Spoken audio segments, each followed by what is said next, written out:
up me Hardy Joe. Drink up me Hardy Joe. Ahoy! I'm the captain of this ship.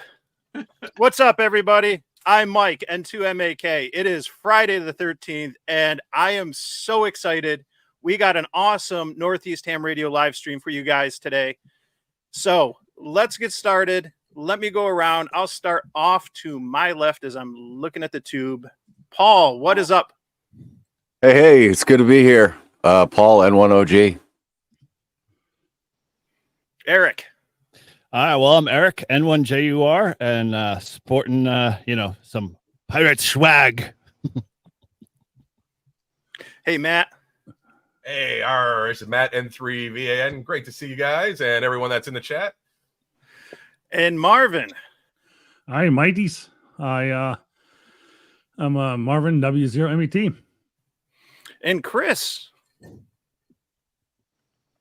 Chris, KI1P in Vermont. This isn't going to be a 3-hour tour, is it? No, it's not. God help us get the joke. Yeah. And lastly, our guest, but he shouldn't be a guest because he's in the Northeast right now. Salty Walt, what's up?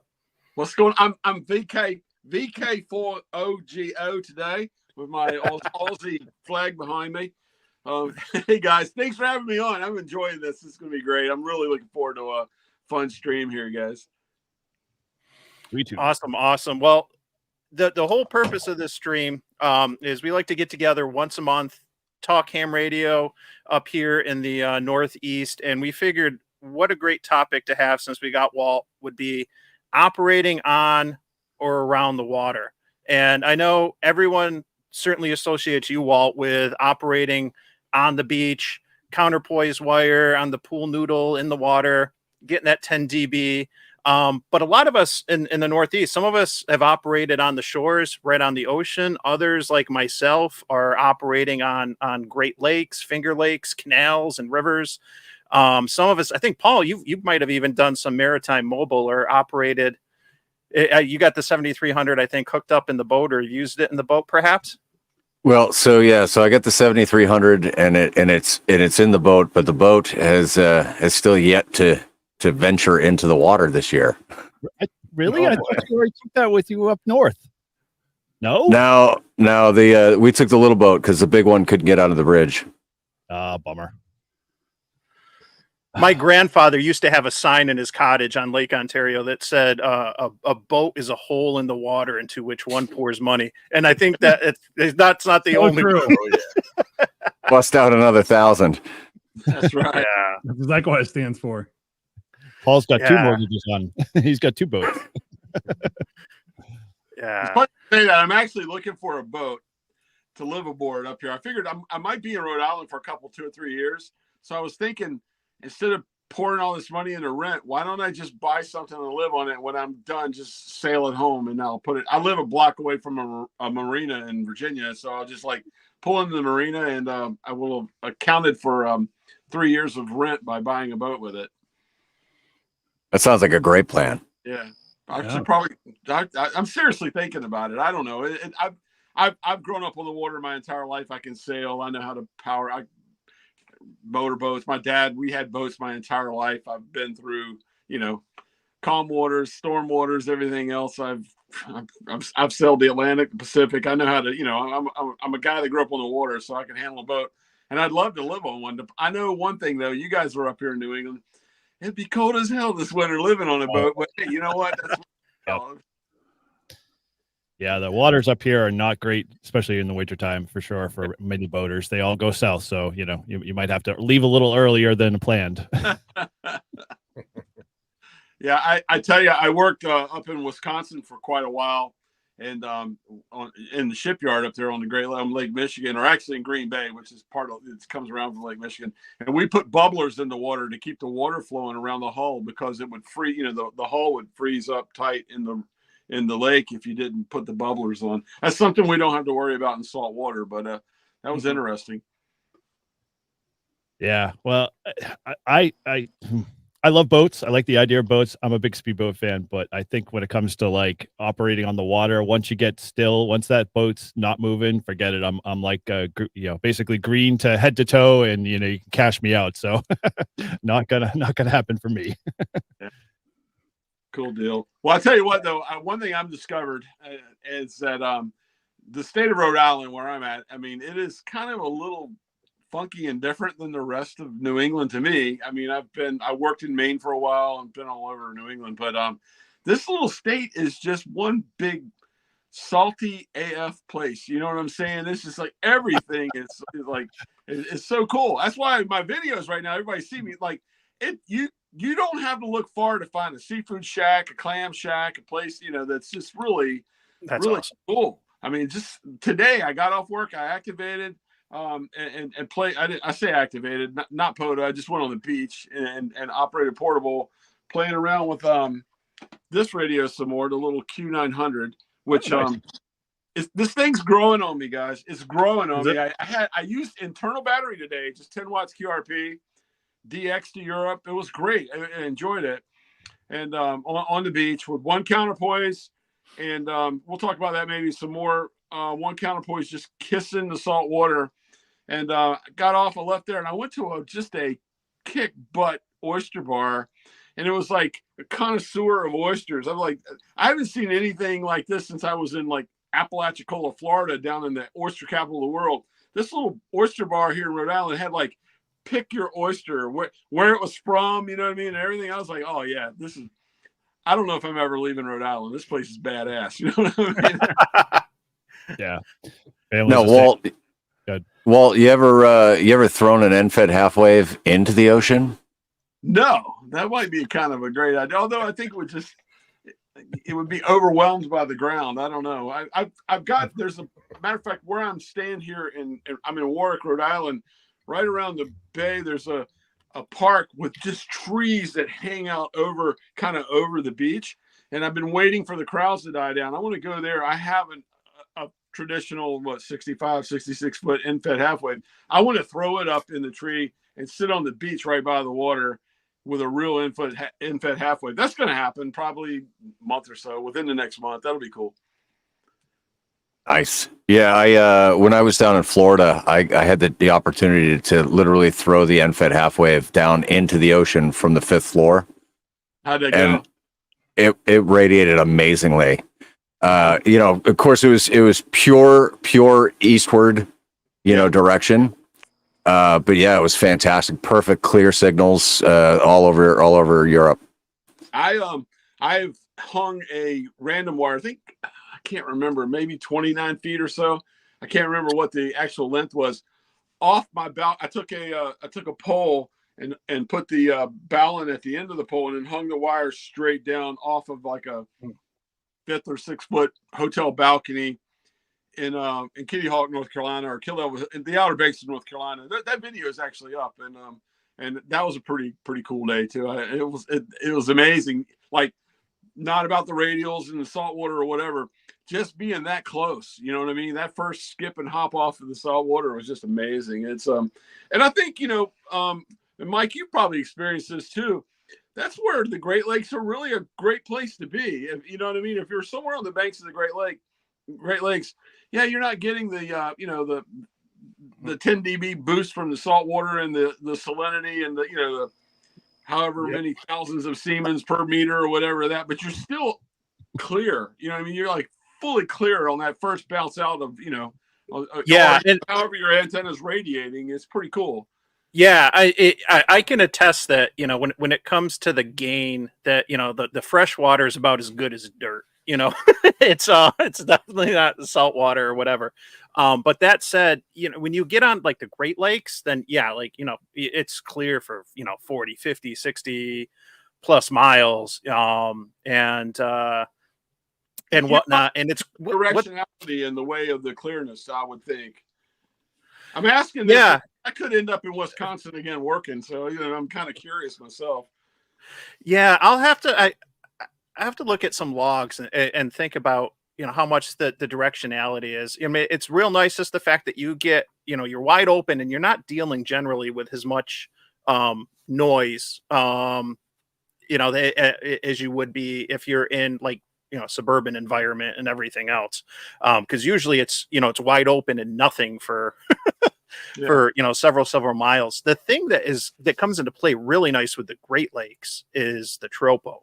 And I've got lucky with the ducting a couple times, and it's amazing to, you know, sit there with an HT on the shore of the lake and have a QSO 80 something miles with you know, just a 5-watt HT and a signal stick antenna.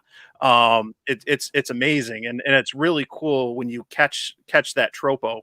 That And is, one of the nice things that, you know, you don't think we focus a lot, you know, and you're going out and we're doing POTA or trying to get DX, you're thinking about the HF bands, but you know, those high bands, you catch some of that tropo, and it's pretty neat what you can go and 1 minute it's there, and like the next day it's gone, or an hour or a couple minutes. Poof. that's cool. You know what, tropo and sporadic E.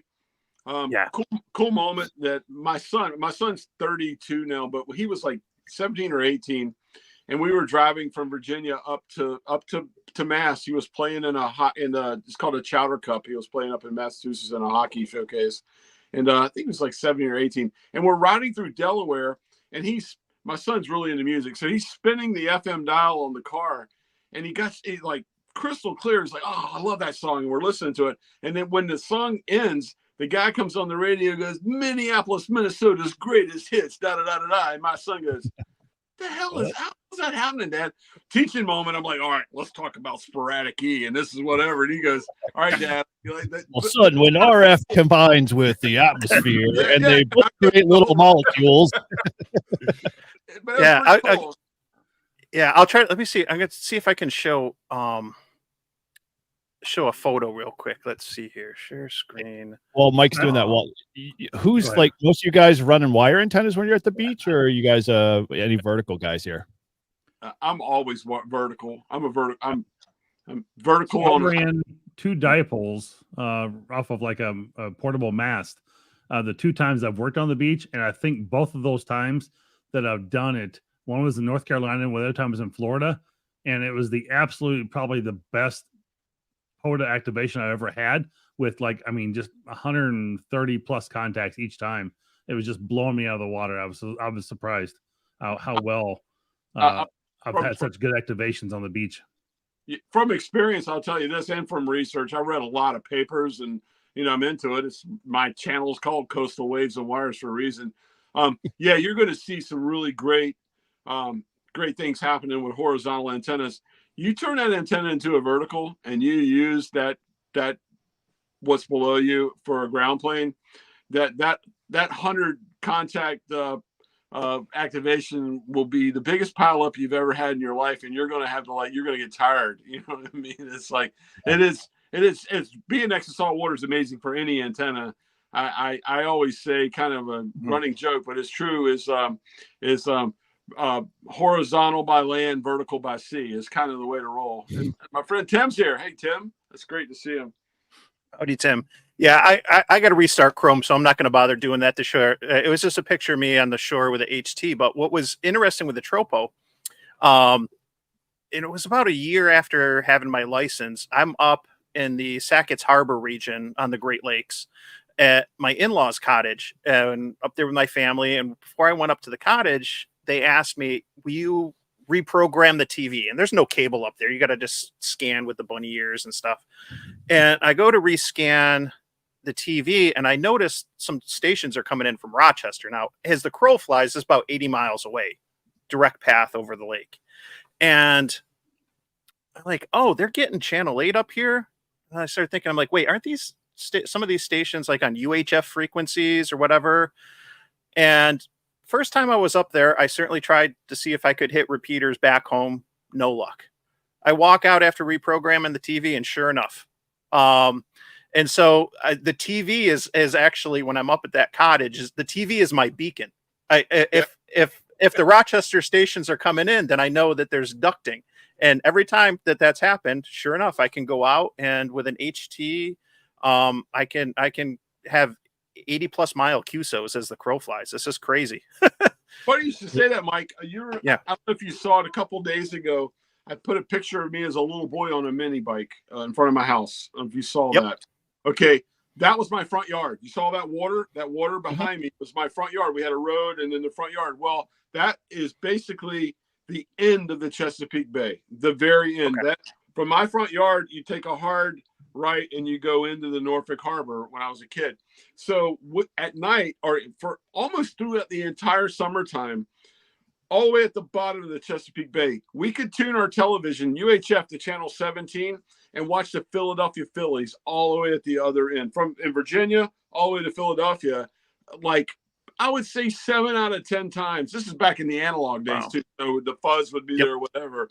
But it was a clear shot from my house, my front yard, all the way up the Chesapeake Bay to Philadelphia, and we could get television in the summer. Wintertime, it was gone, but it was the same deal. Call it Tropo, sporadic E, or not even sporadic, because it was so regular to get that television.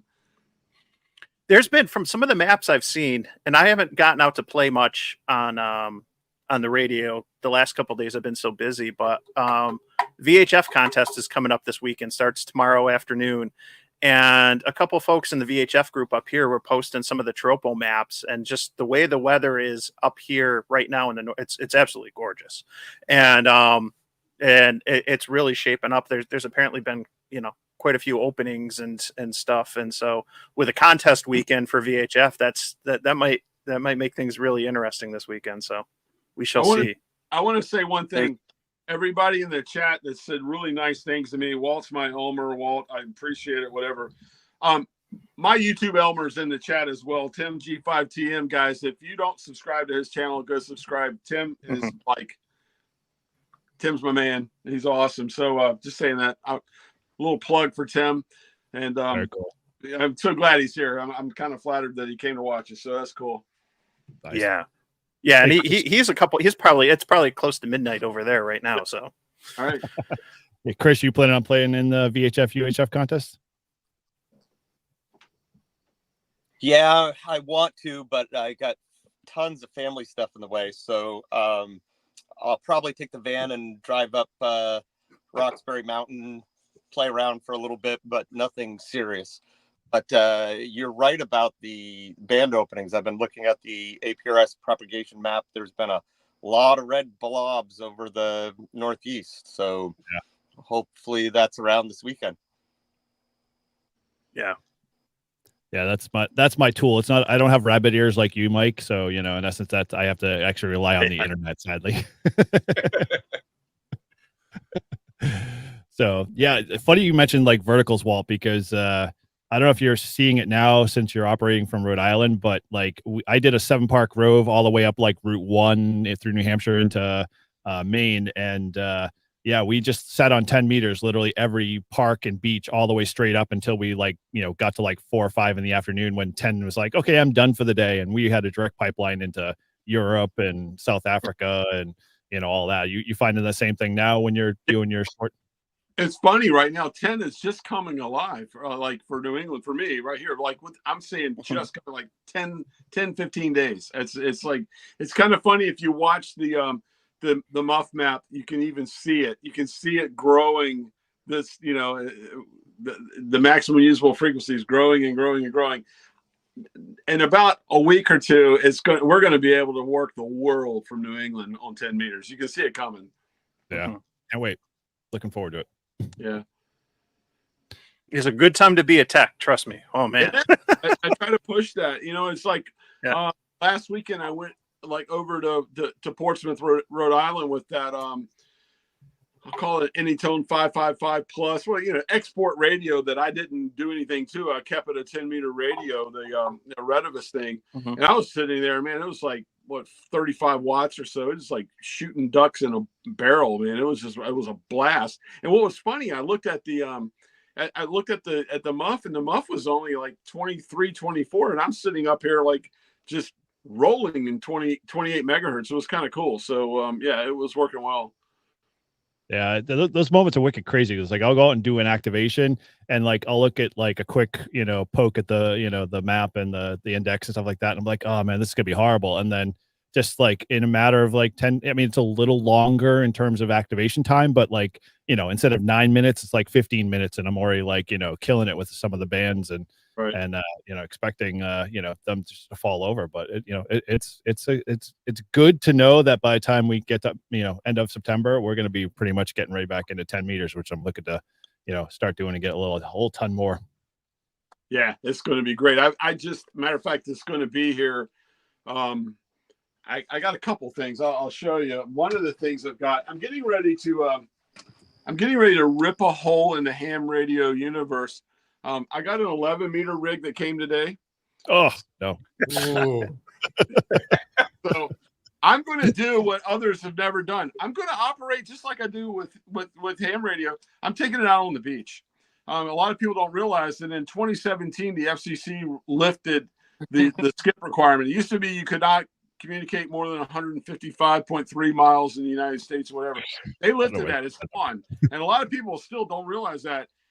I mean, and we all know 11 meters, people will like crank up the power or whatever, but I'm going to show, that's why I got the FCC, because it's like 12 watts. I'm going to show legally, I'm going to do a video to show you how you can legally work skip on 11 meters. I'm looking forward to that. On top of that, I'm also have a President Lincoln 2 coming. That's a 40 watt, 12 and 10 meter radio. One of my subscribers actually contacted me and sold it to me for a very, very good deal. I'm like, you sure? He goes, yeah. I'm like, all right, here's my PayPal. Take my money, send that thing to me. So, so I'm going to like really take advantage of what's coming up right now on 10 and 11 meters. I can't wait. I can't wait. And I talk about 11 meters because I want to bring the 11 meter guys that are really, you guys, if you've ever worked 11 meters, there's some awesome, just really classy,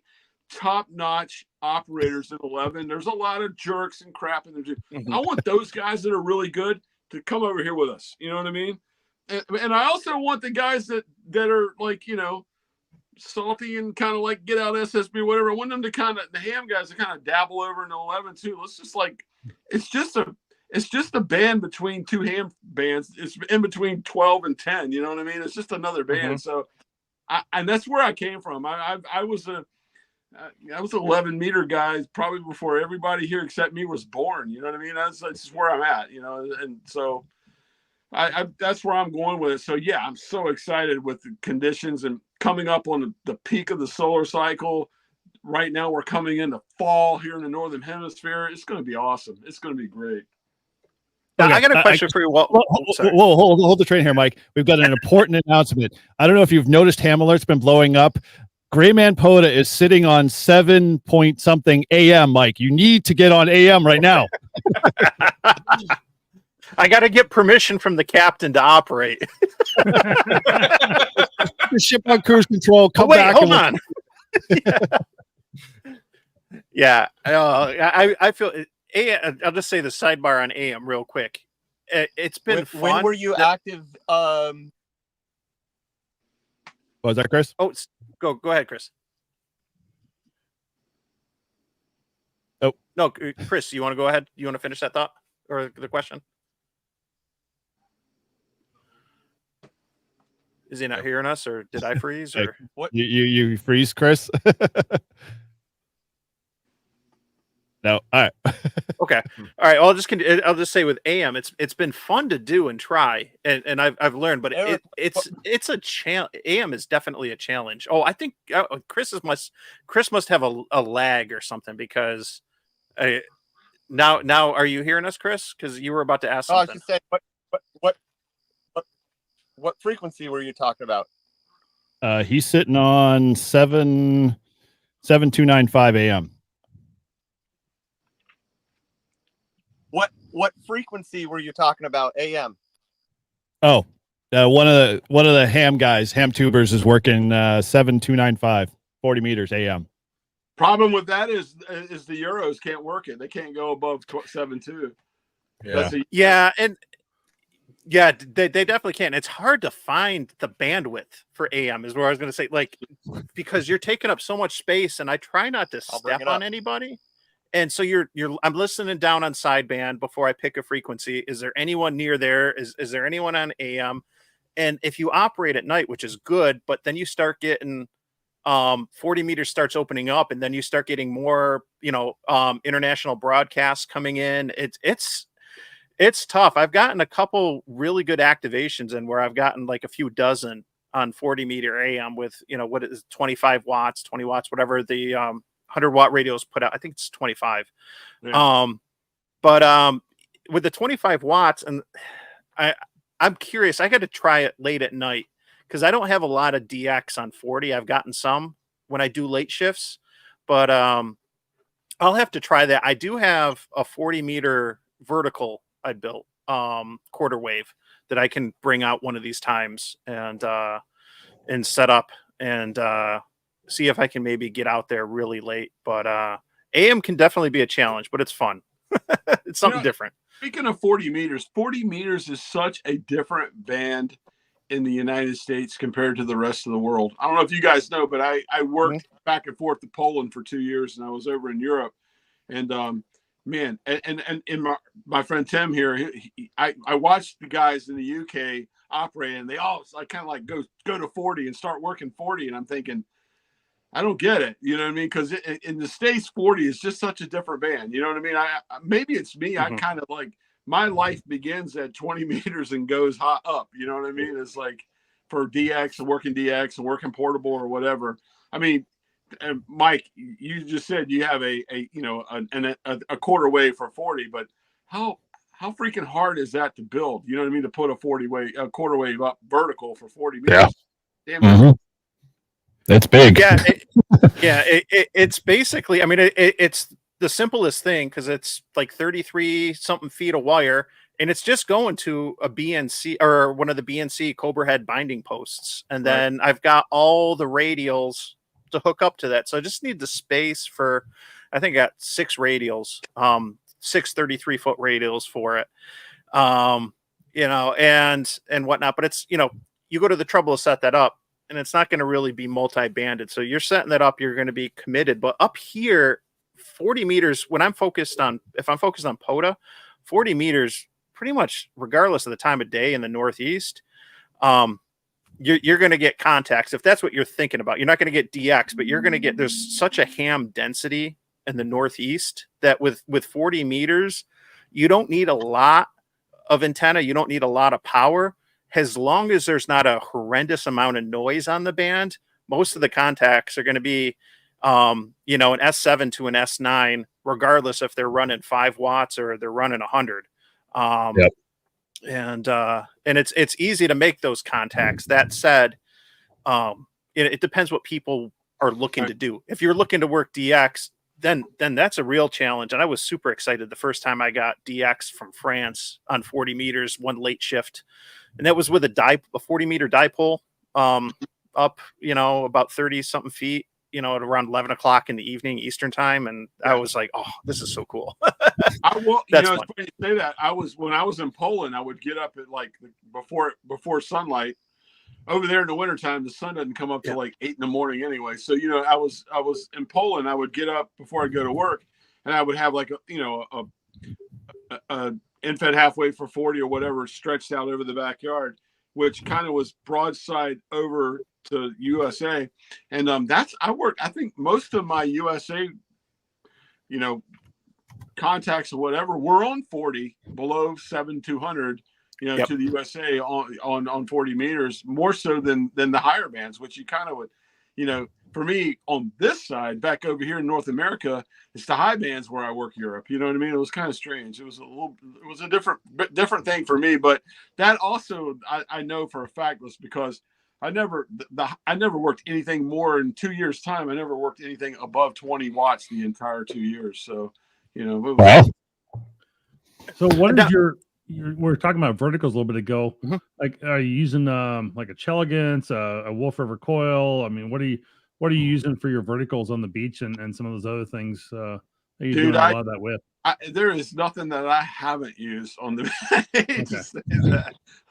I use everything. I'm an experimenter. I like to go every time I go on the beach. I want something different I haven't used, and kind of almost run out of ideas. I use things over and over again. I'll tell you, of all the things I've used, when I'm on the beach, to me, 20 meters is money. Maybe because I way back used 20 meters when we were at the bottom of the solar cycle, and 20 meters was the band back then. But I love 20 meters.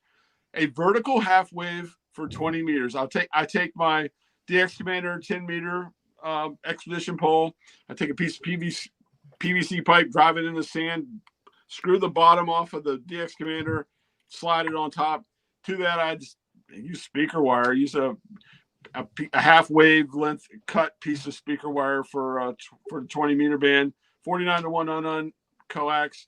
I use about a 1 meter long counterpoise on that because you really don't need it for halfway. But that antenna, I'm telling you right now, I have worked long path, short path, every path you can imagine around the world with that antenna on the beach, just being next to salt water. That is, to me, that's my money antenna.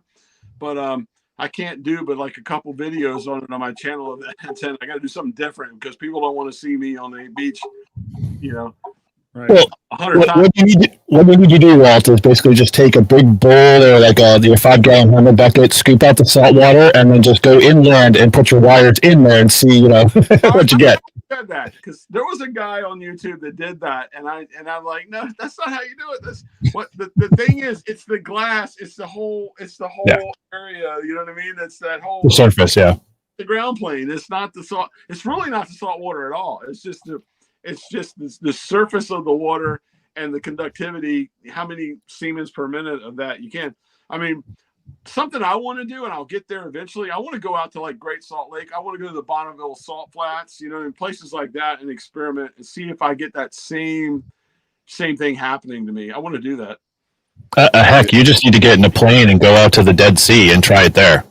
Oh, I've talked to people that have worked boats from the Dead Sea, and they said that I'm a really big medium wave DXer. I love listening to AM signals.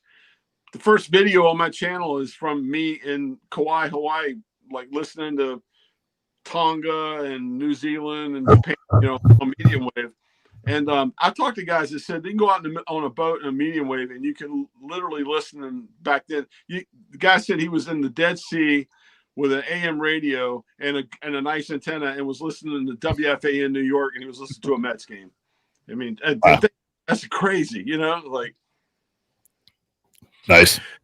Yeah. One of the things I got to say, Walt, is I know you get, and it's sad. There's definitely some sad hams out there. I don't like that word, but there's definitely some sad hams, or we jokingly call them the drive-by engineers, and they'll say things like, well, that's just because you're on salt water or whatever.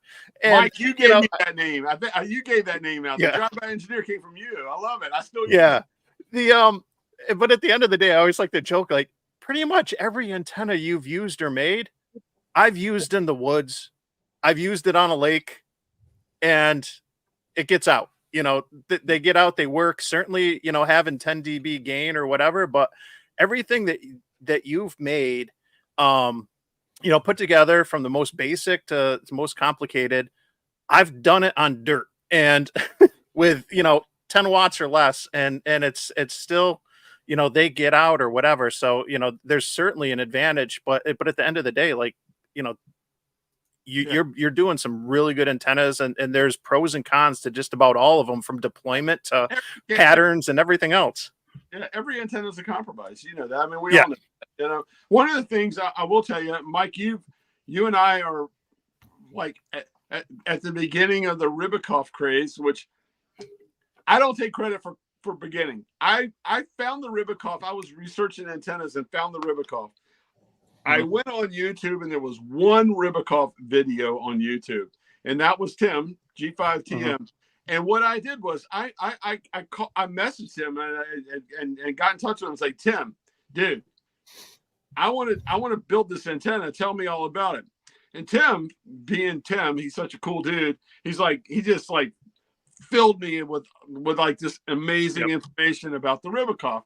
So I did the video on it. As a matter of fact, if you watch my first video on it, one thing I did, and I'll say this right now, one thing that irks me is when I see someone 100% copy something I did and they don't even mention me.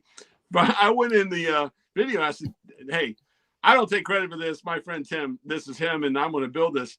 You did the same thing, Mike. You build it and you go, hey, Walt K4OGO. Yep, I bet you would. And whatever. But yeah, so I don't, getting back to what you said, thank you so much, Mike. But I really do a lot of research. I mean, I'm an engineer. I'm not an RF engineer. I'm a structural engineer. So I grew up reading publications and papers on bending moments and finite elements and stress and all this stuff. And I'm like, that exists for antennas too. So I go read these things. I'm not going to say I'm the smartest chap in the world, because half of the crap I read I don't understand, but I get enough out of them to like, okay, I can do this and build the antenna and whatever. So that's kind of where where I'm at with that. And yeah, I don't just like cut wires and build antennas all the time. It may look like that on the channel, but I do kind of like, I put a little bit of effort and research into the antennas when I build them. Yeah, well, we're talking about antennas. I gotta ask Matt and get him in here. Since he's the antenna guy here, making them with Reliance antennas. If you're not familiar, it's fantastic. I have the 9-to-1 end-fed random wire. I think Walt recently used one of the chokes and stuff. But Matt, just real quick, talk about Reliance. Do you have anything new coming out, by the way, or what's hot for you? What's selling? Well, since Walt put that video out, I've been busy building all those chokes. He bought it. I was so busy that day I didn't even recognize him, and I'm like, wait, I'm subscribed to you on YouTube. And then all these, I came back from Ham Exposition, and I'm like, what's going on? All these orders came through. I had to scour, YouTube until a friend said, hey, Walt did a video on your thing. And I'm like, really? I'm like, looking. I'm like, he didn't even put it in the title, not in the description. He just said, hey, I bought this from a guy. He didn't even know who I was. It was great. But yeah, I just switched over and added the white cases for like that little bug out mini. Another gentleman bought one. And well, he bought one on my website, 1-in-1. He does CW modes out in Utah and Forest. He does great YouTube videos. And I asked, hey, do you want a white case? He goes, sure. And then he put it up on a video. He attaches it right to his KH4, the new Elecraft. And I'm like, crap, I better put them up on the website. So that's what I did real quick yesterday. And out went 14 today. Luckily, it was kind of a day off. So Wow.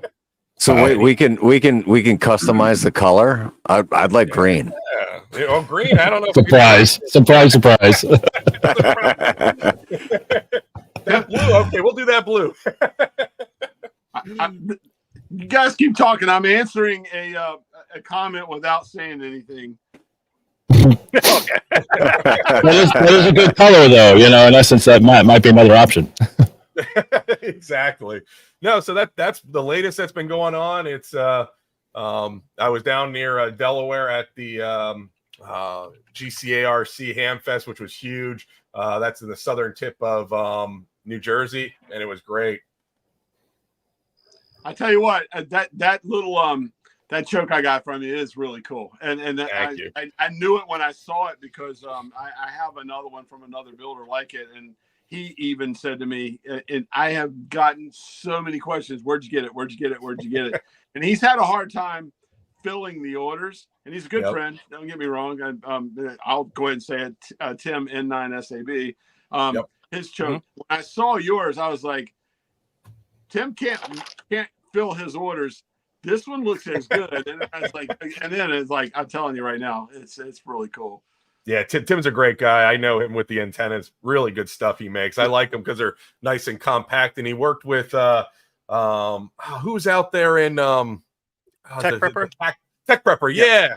Yep. He made that real nice. What is the dipole, the link dipole for him, or off center fed or something, where it was perfectly for his bands because he's starting to do more digital modes on there, which is what he primarily does. The Tech Prepper. Yeah, he's pretty cool. I like the fact that he uses like he's got a lot of like surplus Navy, Army, Navy or whatever, like field radios and stuff like that. Yeah. When I retire, that's all I'm going to do. I told somebody today, I was like, you guys think I'm all into low power, but when I retire, I'm going to get a big ass tower, a beam, and like 1,000 watts and just sit at home all day talking to the world, like blasting people. Yeah, Absolutely. What's stopping you now? yeah. The fact that I'm like 800 miles from home, working on the road, living out of a Jeep. Flex. Go flex there, Walt. There you go. Yeah. Well, our club, matter of fact, it's funny you say that.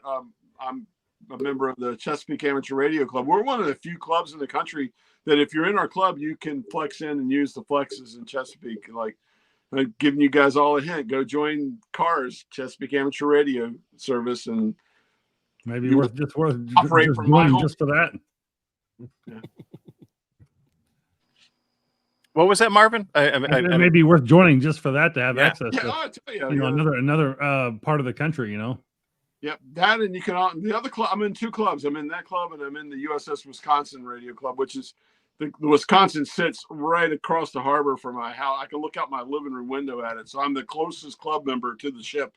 So if they need me, I'll like run over to the ship. But yeah, it's that's the other club I'm in. That's a cool club to be in. You can join that club as an associate member as well. I'm not trying to be an advertisement here, but and then if you're ever in town visiting Virginia Beach or Norfolk, you know, we'll take you're a member. We'll take you on the ship and you can operate. You know, that's kind of cool as well. Very cool. I got a quick question for the group.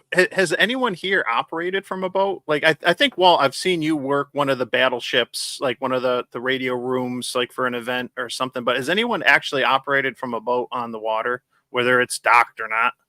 Chris?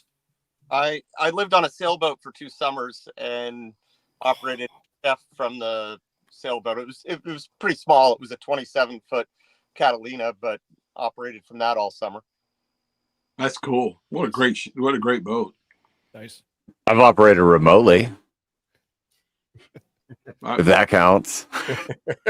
I've operated channel 16 VHF like on probably about 40 boats. Yes.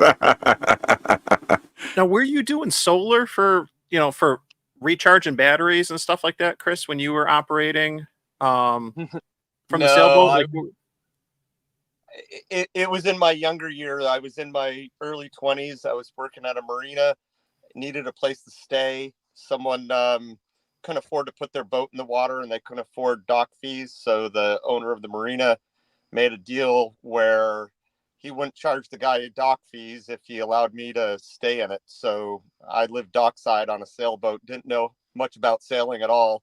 So I slept in the sailboat and had all the amenities there, but never really left the dock too much. So I was plugged into AC power. I see. Chris, you basically have where you're at right now. I've seen your van or whatever. It's basically a boat on land anyway, where you're at, right? I call this a schooner. This is a schooner. I got 2 masts, so it's a schooner. You ought to name it like the HMS, whatever. It's a ship. That thing's a ship, man. I'm telling you, it's awesome. That's awesome. Well, it looks like you're in a radio room. It does. It feels like I'm out at sea when I have both masts up and it gets, blowing 20, 30 miles an hour in the wintertime. The whole van just starts rocking. If the van's a rocking, don't come knocking. Yeah. Yvonne playing. Go ahead. I wanted to mention something. What you have going for you on the water is the same for me here in the mountains, but kind of polar opposites. So I take it you're going to the water, you're gaining 2 things. You're getting a very low angle of takeoff because you're on really flat surface going out for miles. And I get that going up in the mountains and I get a very low angle of takeoff. And the other thing you gain is very low noise floor because you are away from everything. Yeah. And I gain a very low noise floor for the exact same reason.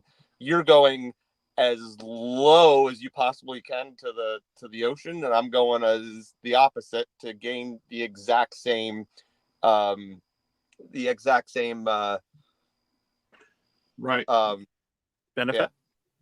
I think I do have one more thing that happens to me though.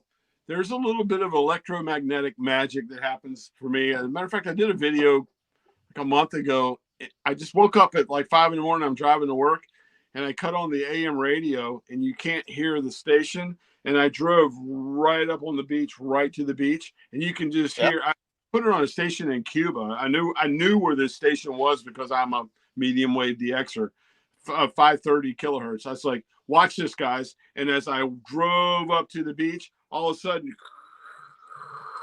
you're hearing the station. There's a lot. There's just some. I like to call it magic or whatever. There's science behind it or whatever, but there is some amazing electromagnetic crap happening when you get right next to salt water. Whether you're using it as a ground plane, whether the wire aerial on your 2017 Jeep is picking up a station in Cuba or whatever. When you get close to that water, it's amazing. I'm sure you have something similar like that too. When you're all the way at a peak and and everything else is below you, and you're probably doing the same thing. Yeah, so for me, it's more higher frequency stuff, VHF, where you get some cool stuff going on. So I spent all week today at 4,000 feet working on different mountaintops. As I'm driving up Killington, which is the second highest peak in Vermont, I'm listening to just FM broadcasts, and I'm picking up a station in Vermont. I go around the mountain. Now I'm picking up a station in New Hampshire. As I get a little bit further higher up, the station in New Hampshire fades away, and now I'm getting I think it was 104.7 out of somewhere on the Cape. 104.7 the coast, or if there is such a thing. And so also very neat phenomenon going high as you got it going to the salt water. Oh, I know for a fact that you're different technology, different I've taken my little Walkman with me on a flight on an airplane. I remember one time I was flying from New York into Norfolk, Virginia, and we were up high, and you're not supposed to do this. Kids, don't do this at home. I put it stuck it to the window and had my headphones in, and was kind of spinning the thing around. And I remember listening to Charlotte, North Carolina, and I was over in New Jersey, you know what I mean, on FM radio. Yeah. So that was VHF, obviously, for FM radio. That's so good that we're talking about, because we get so focused on the gain and stuff when we're talking about saltwater and everything, but operating, whether it's up high, like Chris was saying, or right down on the beach, like you do, Walt, the receive, because if you can't hear somebody, you can't work them.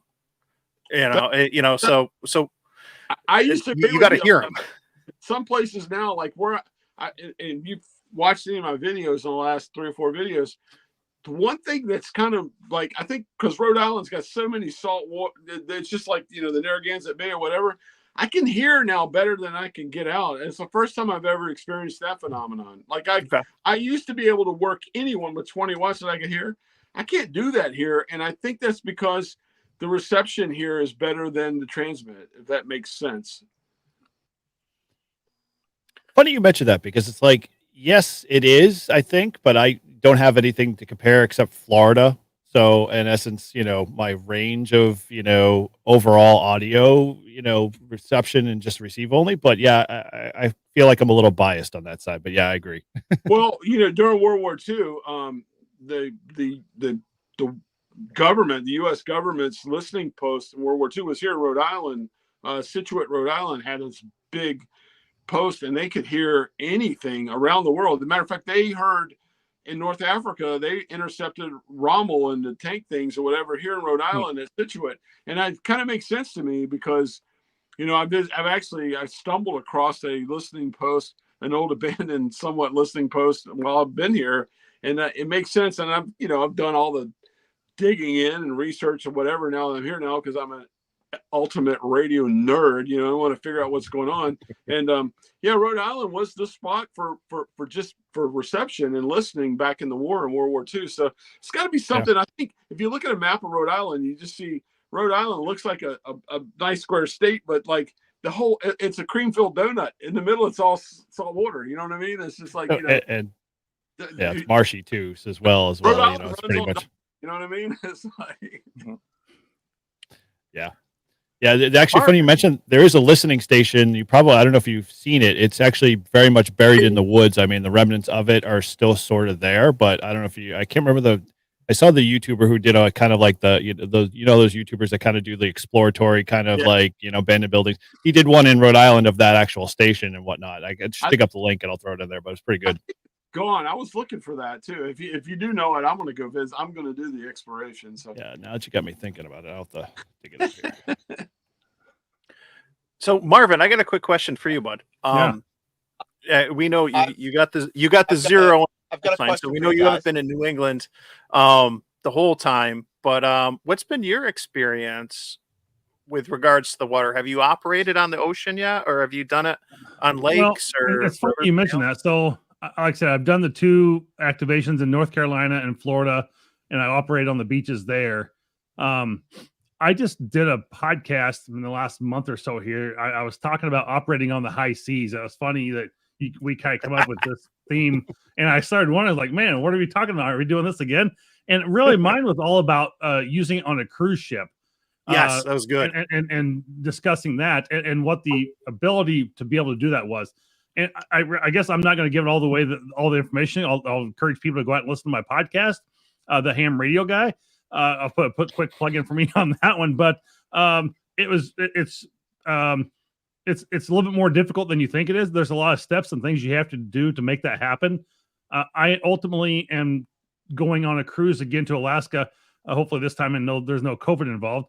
It won't get canceled, but in next June. And so I'm cruising to Alaska. So I'm taking my 705 with me, kind of prepping that to get ready to be. Hopefully I can operate in some digital modes because I can obviously get through a lot easier up there, but I'm going to have to deal with a lot with water and the glaciers and things. And so I'm really not sure how that's all going to play out when I'm up there. And then if I'm only got 10 watts from my 705 to use, I'm rethinking my thought process and whether I just want to take a 100-watt radio and be able to operate up there somehow. At that point, I'm hoping to find a POTA park I can get into when I'm, on land for one of the stops.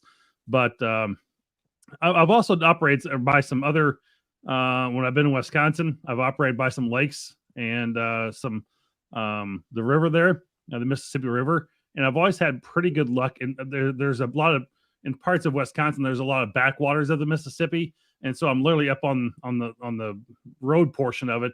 But I have always had really good luck there too. So I've always kind of thought that the fresh water there would be, but I've always had pretty good luck with that. And I was kind of wondering if I had some reflectivity or maybe some of that water was being part of my plane, but I was just operating with a dipole at that point, or it might have been a Wolf River coil. I think I've used one each time I've done that. But my interesting thing will be really more when I get back next June, how well I can make that work. And if anybody has any thoughts or ideas on operating in Alaska and how that's going to be from up there, I'm certainly open to exploring that option too. Where in Alaska will be the DX, man. If you can get 100 watts, if you can get an 891 up there, do it. But if you got the 705, make it happen. That's awesome. That's what I'm thinking about doing more like logbook for with a stroke, whatever, and let everybody know you're going to log them as Alaska, and you will have the biggest pile up you've ever had. Yeah. Oh yeah. I'm just not sure I can do. I'm not sure how much I can do on 10 watts. Yeah. No one will confirm my Alaska contacts. It pisses me off. I think Alaska and maybe Rhode Island. I don't know. I need like 2 states to finish off the, worked all states. So maybe I'll just log myself. Marvin, I'll put you in touch with KL7EC. Why am I forgetting his name? We had him on. Yeah, Jeremy. We had Jeremy on the podcast. And he's done some awesome stuff, but he could give you some really good pointers on when and to operate and stuff like that. So yeah, I'll send you his contact info. Oh yeah, that'd be great. I'll reach out to him for sure. That'd be a great resource to be able to have when I'm doing that. So we'll kind of see how that whole journey comes out, next spring. So next summer. Marvin, if I could give you some something that you'll have fun with while you're on the cruise ship. Obviously we all know you can't operate on a cruise ship without the captain's permission and all the problems you have there. One thing I've done, because I've done a lot of time at sea on U.S. Navy ships, is I take a little ultralight medium wave / shortwave radio with me and go up on the deck at night or in the evenings when I'm not working or whatever and do some just listening, I think you will find up that high listening on, say, like medium wave over there. I guarantee you will be able to listen to some most incredible, you'll be amazed. It'll turn you into a medium wave DXer if you go out on the deck and listen. When you're out in the middle of salt water with nothing around you, I honestly think you could probably pick up AM stations in, like I did when I was in Hawaii, Tonga, you know what I mean, the New Zealand or whatever. You'll be able to do that on the deck of that ship while you're cruising. That's something. Yeah, if we remember the old TV antenna, the white antenna TV splitter it used to have. Yeah. I've got an antenna similar to that just sits on a little tripod. You can get them off Amazon for like $20. And I'm kind of using that for a little bit of listening here and there. And I'm thinking about taking that with me because it takes nothing to pack it. So. And it takes nothing to listen either. You don't have to worry about no stress. No one can say anything to you. You're just listening to the radio. You know what I mean? And it's kind of, as a radio guy, it's kind of fun to listen. You listen to. So I'd highly recommend. Thank you for the tip. Yeah. They're like a little, little cheap, Oh, sure. Well, that's where I love my county com. Yeah. Yeah. That's one of my affiliates. So absolutely. Yeah, if you've got a county com radio, take that with you. It's light, it's small, it's packable, and it's got great receive. Absolutely, that's a great. I have the Texan version of the radio. If you're talking about the long, the county. Yeah, I've got both the SSB and just the AM alone. I can't remember the numbers. I'm a couple beers deep now. Numbers don't. Oh yeah, that one. Okay. Yeah. And you know what was so cool about that is you have the ferrite antenna that you can turn and bring. Yeah. And you got that silicone cover too. That's nice. Is that good? You like that? I love it. Oh man, I got to get for mine. What he said, Marvin. What he said. Take that on the ship with you. You'll enjoy it. Yep. Okay. Yeah, I'll definitely look into that.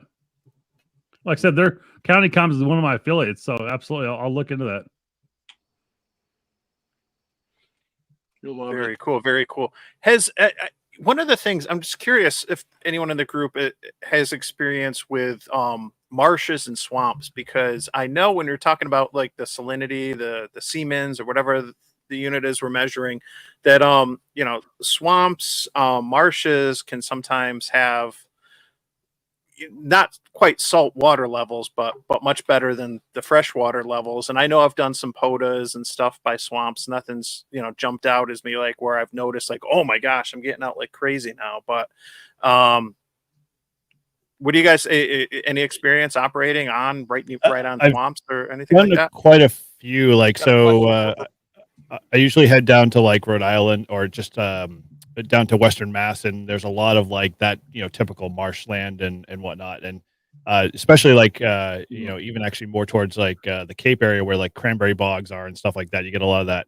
My biggest problem has always just been mosquitoes, and that's not so much even having to do with the RF. They literally probably could carry the antenna away, but I haven't seen much advantage over say a marsh versus just running straight like either at the beach or off a lake. I mean, I've run a lot of verticals, and so I haven't played much in the space of trying to like coordinate or direct verticals or the ground radials to see if I get one area or another better in terms of it. But I got to go back and revisit some of the POTA parks that I've done that I know have like those similar marshlands and try to tweak them a bit to see if I can get something a little bit more out of them. Hey, Eric, are you familiar? Everyone in New England probably is familiar with WBZ AM, their AM station. Okay, and they're in Hull. They have a directional antenna that's in Hull, Massachusetts, and it's on the marsh. And it sits right on the marsh there in Hull.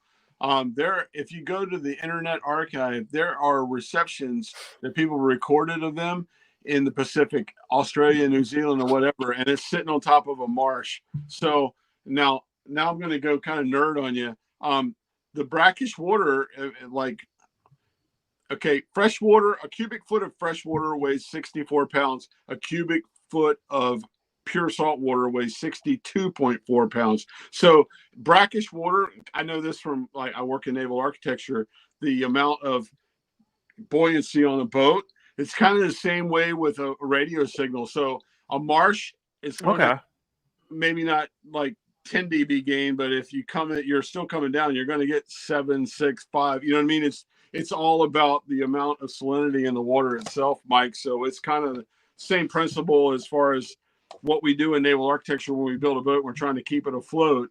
It's just, a freshwater boat's different than a saltwater boat, but a brackish water, we call it, it's the same deal. So yeah, I think there's some amazing gain if you can't get out on the beach. If you can get in a salt marsh, I'm sure it's still I'm speaking from experience. I've done it before. Yeah, salt marshes are amazing.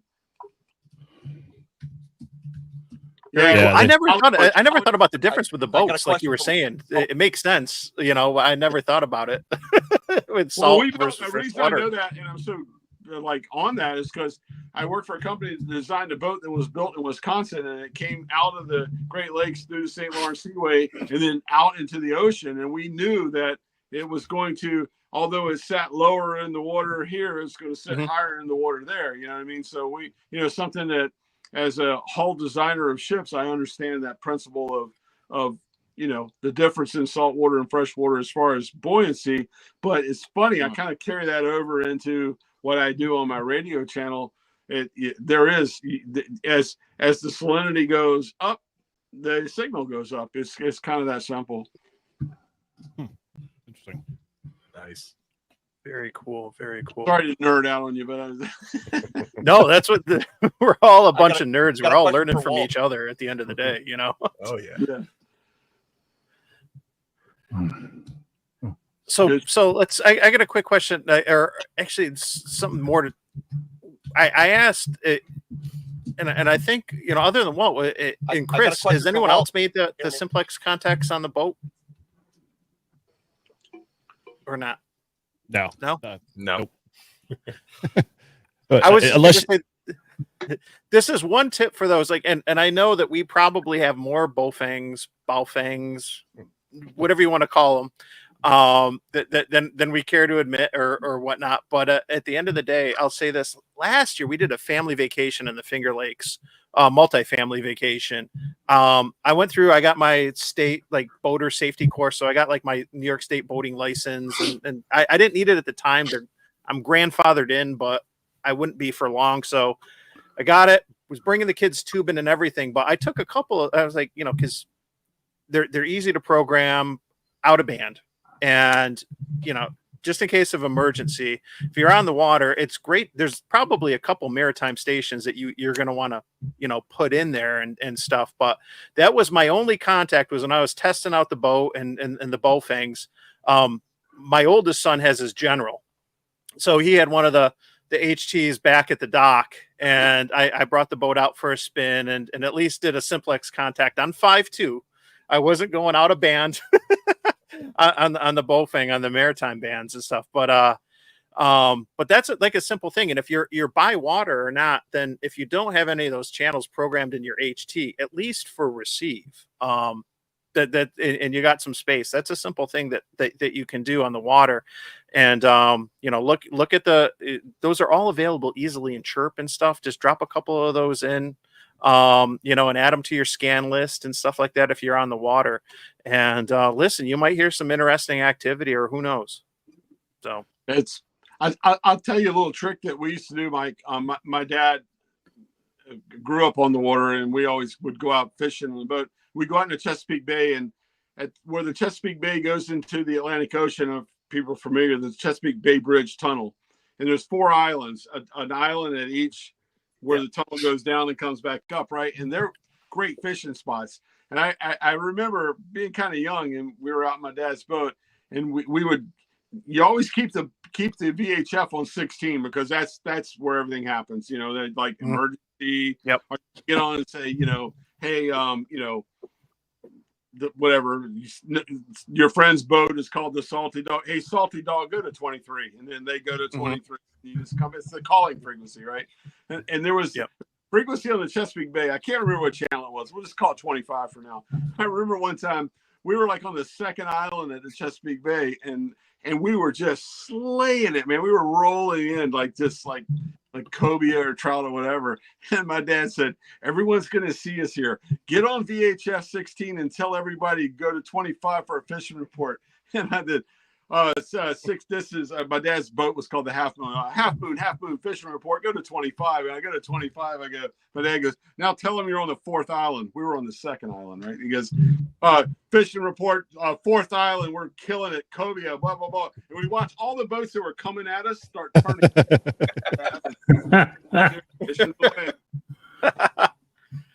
Nice, Chris. I know you were trying to jump in there.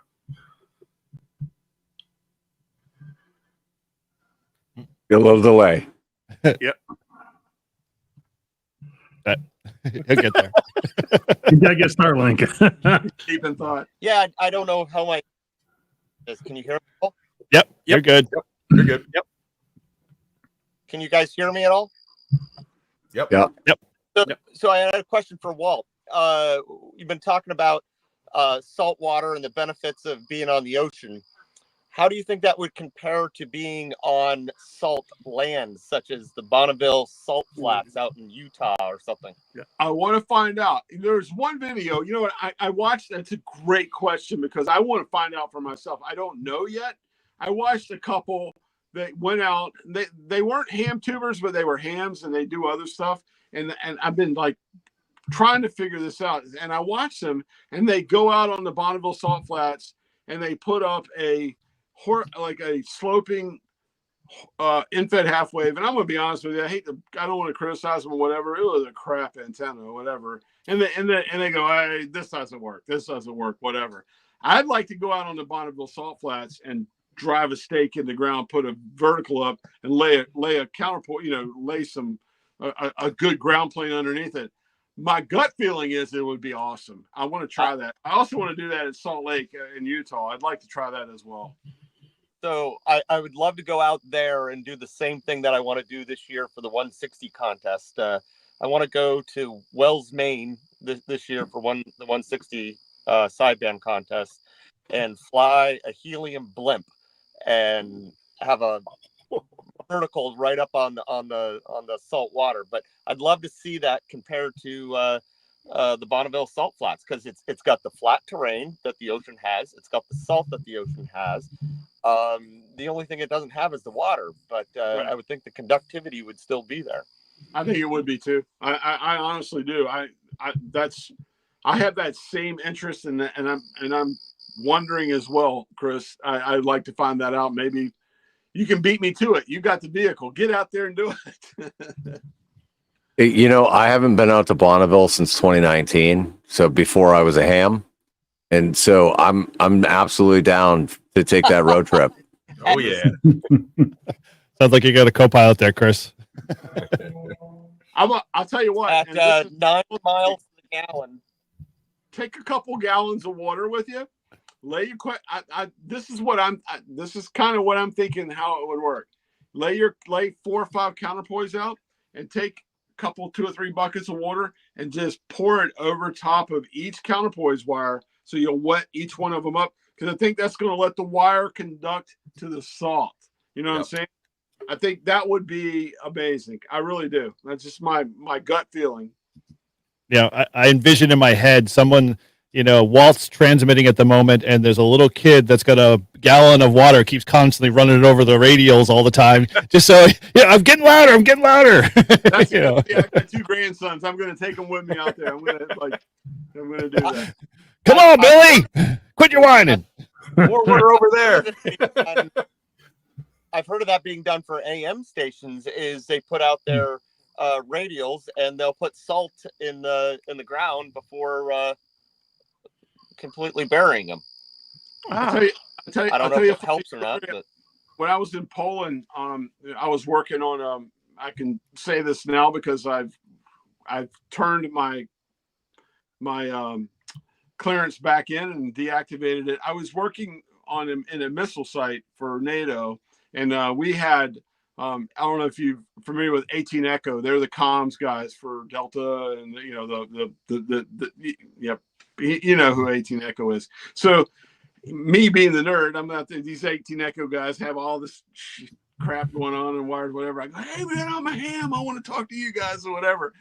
And so we like made a friendship, and then we're out in a Polish bar drinking one night, and I'm asking them about the coolest thing they ever did. They said that during like in Afghanistan and over in Iraq, when they were like trying to make HF comms that were not NBIS, when they were trying to make big time things, they would lay their counterpoise out in the sand, and they would like they'd all be drinking a lot of water or whatever. They would urinate all the way down Nice. counterpoise wires, and because that was how they would make the counterpoise wires conduct with the ground, was they just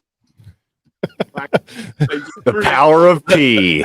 Let's like caveat that we are not condoning that hams in public parks, lay out radials and urinate all over. No, but that's what gives me the idea of going to Bonneville Salt Flats with a bucket of water and doing it. You gotta use that. You gotta wet that thing somehow. You know what I mean? These guys are like, these guys got bullets flying at them. The only way they got to transport water is their bladder. You know what I mean? So that's how they're doing it. But these guys I learned from them. You know what I mean? That's what made me think about Bonneville. We were talking about it. I think, just laying a counterpoise on top of salt is not what it's all about. You got to somehow make them conduct, and I think fluid does it, and that's what really makes salt water so amazing as well. Well, if you want to keep in touch with the 18 Echo guys that are into ham radio, let me tell you, Flag and Torch Society. Yeah. There's a Discord and everything. It's all online, but it's all military and veterans, and those guys, most of them are still active duty, and they're doing amazing 18 Echo stuff. They're amazing. I tell you something else too, off the record, although there's a lot of people watching. Don't try to keep up with them when you're in a bar. You will lose. Good dudes, cool. Really good dudes, man. I tell you what, we're blessed that we have guys like that protect us. We really are. Mm-hmm. Amen to that. Definitely. Now, Walt, you asked me before the stream about my service. I assume you served as well. No, I've been I've been a civilian contractor for DoD and NATO my entire career. I went over for Desert Storm. As a matter of fact, in 1983, I went to Beirut. I flew into Beirut on a Navy RH-53D right after the BAQ bombing, and this is a hard reality. I was young. I was 22 years old on a Navy helicopter full of body bags when we went over that. You want to talk about growing up really quick. Did that as a civilian. Desert Storm, went over for that and came back. We were part of the crew that when they were loading the Bradleys and the Hummers off and on the ships, I was part of the guys that was calculating the stability of the ship to get them on. I was on site loading that as whatever. I'll tell you a war story, kind of one of the craziest things that ever happened to me. We were on a German roll-on, roll-off container vessel full of Bradleys and tanks. And as we were coming through the Suez Canal, the captain on the ship, me and the guy I was with, the two engineers, we knew we were have to get down the Jacob's ladder off the ship and land. We were lightweight. We had our backpacks with us with all our stuff in the back. He radioed. They were coming out of Suez, getting ready to go into the Mediterranean, and he radios. This was 1991. Radios the sea pilots to bring a boat out to get the two Americans and take us back into port. And so he goes, they're going to be here in like 5 minutes. So me and my buddy got all our stuff strapped on, and we go down. We see this boat pull up beside us, like a launch boat. And the captain of this German ship goes, that's them, go down. So we come down the ladder, we jump in the boat, and now we're in the boat and we take off. And I'm looking at my buddy and he's looking at me, and I'm looking at these guys, and I was like, I just felt it like there's something not right. So it's like we're looking at the town we're supposed to go in, and the boat just kind of goes in a different direction, and it kind of comes up on this like little pier and like off the beaten path. And we get out, and I'm like, I guess this is customs and immigrations. I don't know what's going on here. We're in Egypt. And so we get out, and the guys, we walk in the room, they shut the doors, and they make us throw our bags on the ground. And the guys goes, empty bag. So I like emptied it out, and they grabbed my bag and he dumped it on the floor. And these guys, I looked around the room and I looked over at these two guys in the corner and they got AKs. I'm like, oh, this isn't good. You know what I mean? So they go through our bags and the guy comes up and he goes, cigarettes, where are your cigarettes? About that time, the door bust open and it's the Egyptian like port patrol police or whatever. And they go, you get your stuff and come with us. So I throw it all in the bag. We get into like the van with the port patrol and he goes, you guys just got pirated, man. They were listening on the radio and heard you guys were Americans. Oh my God. gosh. That captain should have never said you were Americans. And they grabbed you guys. He goes, it's a good thing that the boat that was coming to get you notified us that what had happened, because we know who these guys are. They're bad guys. And they took us out of there. So that was my civilian war story. And probably I still to this day sometimes like thank you God I'm still alive. You know what I mean? That's a wild story.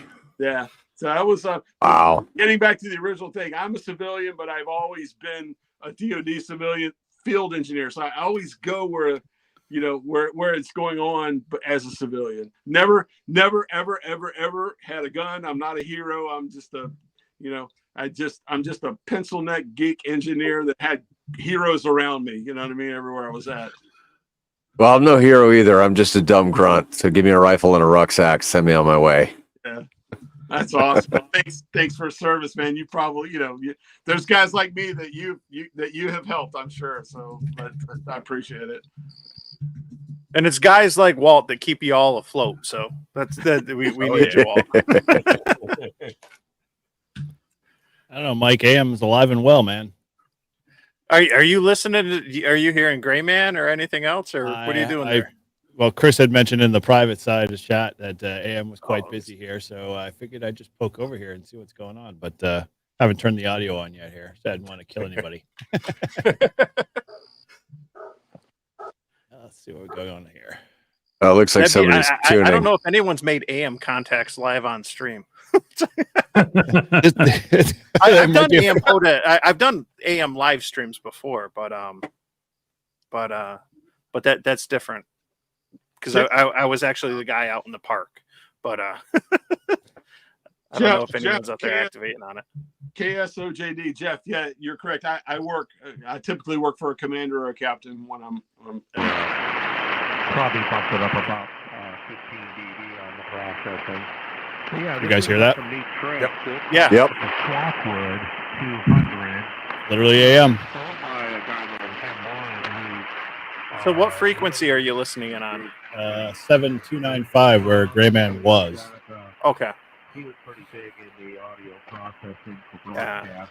I have done some 40 meter AM below 7.2 a couple times. I know that they like to keep the AM up at, like around the 8.5, 8.6, 9.0 section. But I've done it down low before a couple times and stuff. But I got to try that again sometime late at night and see how it works. I won't try it, but all right. There we go. Shuffle you guys back. Yeah, I think we were looking for was the news layout. Yeah, I'm a noob when it comes to. There's my problem. Is like I run the host of Livery and Ham, and all the other guys do all the fancy stuff in the background, including Paul. So he knows all the buttons. I'm just like a lost soul. We're all a bunch of amateurs. Yeah, exactly. So, well, I have a question for you when it comes to sand, and I've only operated on beaches a couple times and stuff. So when it comes to sand, do you have issues with it? Like when you got your coax on the sand, and does it collect sand? Do you have to do it? It's as simple as shaking it off or wiping it off before you put it away in the bucket, or what do you got to do to like try to mitigate any issues with sand getting into the radios, getting into the connectors, things like that? Good question. I always try to this is a belt, but let's just say I disconnect the coax and take it off. You definitely, okay. I've had it happen and fall in sand, you blow it out or whatever. But what I normally do, if the coax has been on the beach, is like take your hand and just kind of, do one of those with it. They're going through, get the sand off, and then roll it up. I'll be honest with you. everything I own, ham radio, it's got there's some sand in it or on it or whatever somewhere. It's like my G90, which is out in the Jeep, but that thing is just like looks like it's. I guarantee you, right now, I could disassemble that G90 and have about a quarter cup of sand come out of it. It's just there's no way around it. It is what it is. You know, it's like I can't believe that radio's lasted as long as it has for me. I really can't. That's one of the things. I know I always praise that radio or whatever. Mhm. People talk about cheap Chinese junk, but that thing's a tank, man. It really is. It's just, it's flown across the Atlantic, 5 times across the Pacific. It's been all over with me. It's been on beaches. I've dropped it. It's been wet. It's done everything. It still freaking works. It's a great little radio. A tech tip. Oh, sorry. Tech tip, right? As long as you've got no power or anything connected, you can actually run your electronics through the dishwasher. And when they're fully dried out, they are clean and great, and it's good. Has anybody, Mike? I don't know if you have. Do you have my QSL card? I don't know if I want to show you. I'm gonna get to the reason why. This activation never happened. This activation never happened. If you see the antenna here, I had it hooked. I had it. This is the beach is called Sandbridge, Virginia Beach. So about 2 miles that way is the North Carolina border, and this is the beginning of the Outer Banks, which is in Virginia. So I love the picture. I love what was going on. It was early morning.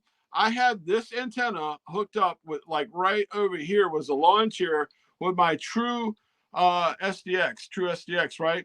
So out of the blue, I don't know what happened, but the biggest wave I had ever seen at Virginia Beach rose. Woof. It was this big. I didn't care about the antenna or anything else, but I had just gotten the true SDX. But like you said, it wasn't powered or anything. I ran and grabbed that thing, right, and like lifted it up. It was soaking wet. I took it home like everybody does with their cell phones and just buried it in rice. Took it out the next day, fired it up, made contacts. It was like it never happened. Yeah. So 2 things, Mike, to answer your question about how to get rid of sand. One that I picked up from my wife, and actually before I go there, Paul, this is what I have to say to you. Emotional damage. Not sticking my, radios in the dishwasher whatsoever, nor am I washing them by hand. No. 2, if you ever want to get rid of sand off of stuff, if you ever go like there's a baby beach wipe or something like that moms carry when they take their kids to the beach and they wipe their feet off. Those things work phenomenally great to be able to get sand off antenna, wires and stuff like that and cables, because when I did the 7 Park Grove, I just ran those through all my coax and stripped all the sand off of it. And everything was good. As for, keeping sand out of coax connectors and stuff, I usually have a can of compressed air in my truck for work related stuff, but that usually tends to blow that stuff out pretty quick. Otherwise, once it dries, it starts to cause some major problems, with your connectors and stuff. So better to get it out sooner than later. I'd imagine that's the one time that Vaseline would not come in handy. I knew that. Probably not. I like how you did that in a G-rated thing too. I knew the Vaseline thing. Well, I'm sure Lloyd Callum would not be bringing it to the beach, but That's funny. Oh, and Matt, you got to scoot a little bit, so we should just give you a couple minutes to say. Yep. We'll let you have the floor and say goodbyes and let you know what's going on with your channel and the reliance there. But so what Walt? So you're not a 100-watt barefoot guy at all? I mean, you're just QRP most of the time, right? Yeah, I bought an FT891 and used it 4 or 5 times and got rid of it. I just love 20 watts. So I'm a 20. I'm not a QRP guy. I'm a 20. I got a friend that calls me 20-watt Wally. That's who I am. I just love 20 watts. That's all you need for battery, for everything. The difference between 20 watts and 100 watts is there's not a whole lot of juice for the squeeze. You know what I'm saying? It's worth it to just operate, especially for me. I have the advantage over so many people being by salt water. So 20 watt, I'm a 20-watt guy. Okay. All right. Hey, how is everybody else in the group? Are you most of you guys low power guys, or are you guys more of 100 watters? More power. Always more power. More power. I started operating my 705 a little bit more. but still fairly new into that one. So when I have done it, it seems like I have to go back to 100 watts anyway to get enough contacts to get out. And I was up on Mount Tom in Massachusetts this past weekend, and I was trying to use 10 watts and wasn't making any contacts, and had to bump it up to 100 with another radio to make it work to get the activation. You know, I jokingly say that I'm QR by, like I go between low power and high power, like, you know. I'm stealing that for a t-shirt, Mike. Sorry. You know, and the get up is the costume's probably not helping things, but like I'm not going to be defined by like power and bands or this or that. I'm going to be on the high bands, low bands. I'm going to be low power, high power. But the G90 was my first radio. And so operating with low power and with low cost allowed me to experiment, and it gave me the ability to buy better coax, to try different antennas, because I had a great tuner and all this other stuff. And that's how I learned. Now, my regret is selling it, but I have the 705 and the 7300 now. So I go between the two. Some of it's convenience. Some of it's like, I just want more power and wham, bam, thank you, ma'am, and stuff like for an activation. All right, but Mike, like, enough with that. This is a family show. Come on.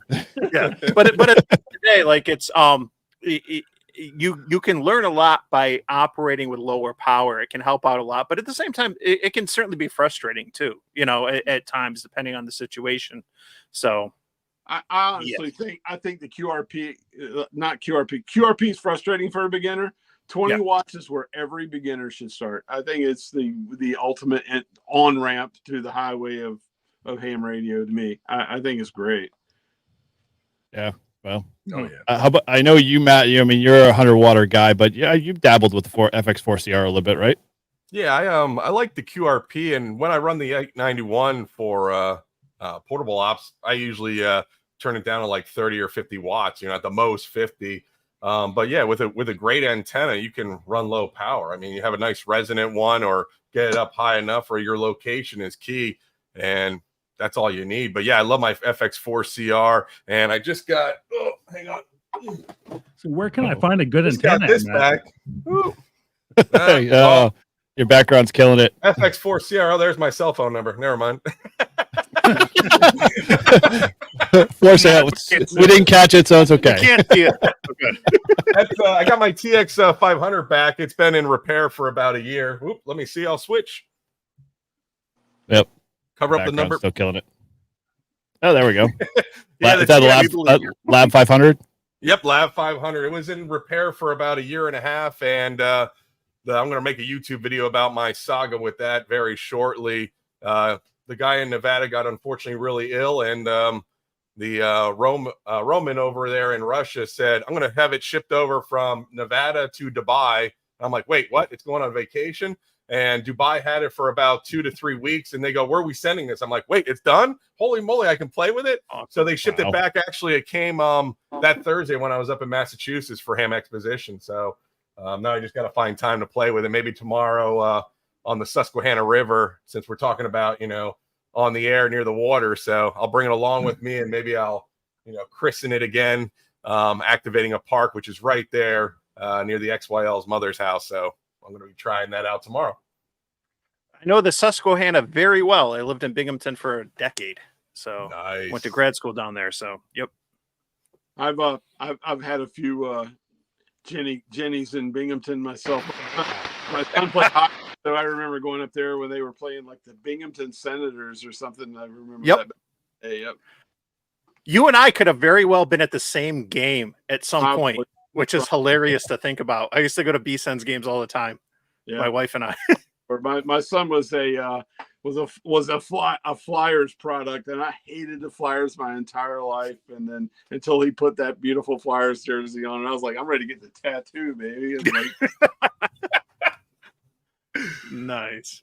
Go Flyers. Yeah. He's not a Flyer anymore, so I don't care. Yep. Well said. Well, hey, I know it's like a little past 8:30 there, Matt. I don't know if you want to just let know what's folks are going on, and give us an update on Reliance, and we'll let you jump out here so you can hit the road.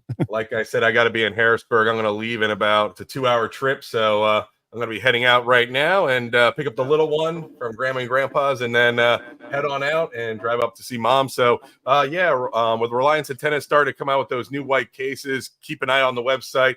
And ironically and sadly, due to what's going on over with Russia and Ukraine, I'm getting a lot of requests for web SDR or just listening antennas. And they're similar to the ones I make. You can make a 9-to-1 or a 16-to-1, but you need a bleeder resistor. So since you have it up on there a lot and you want to listen even through storms, it'll bleed off any of that, surging of power to the ground. So a lot of people are looking for shortwave listening only antennas lately. I've been getting lots of emails on that. So I will be doing that. A little different than ham radio, but it's great to listen and, see what's out there. But sign of the times, I guess. But thank you guys. And R73, everyone.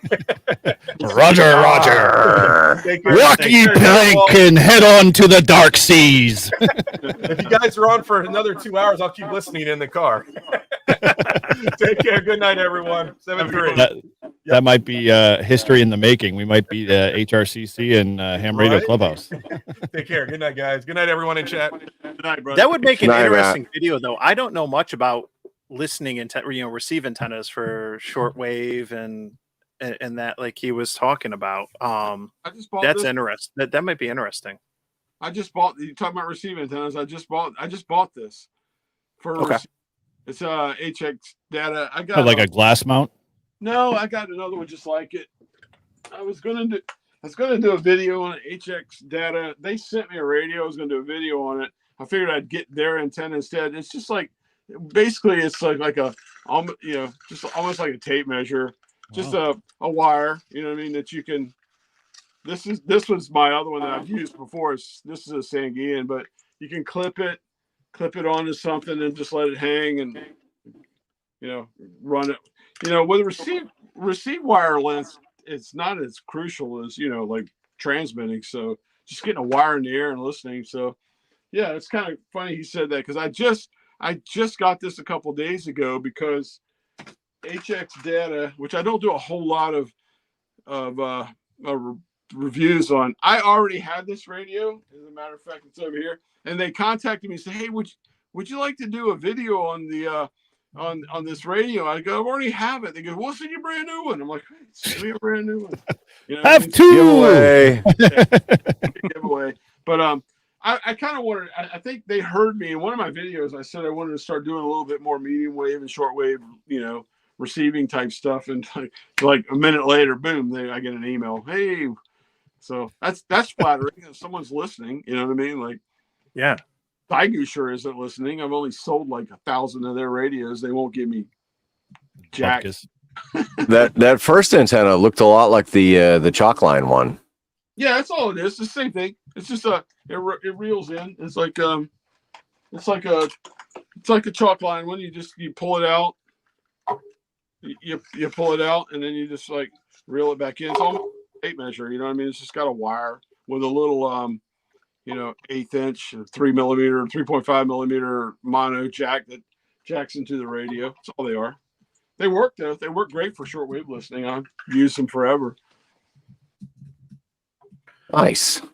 You have definitely sold a ton of G90s for sure, Walt. I am I am absolutely positive you have.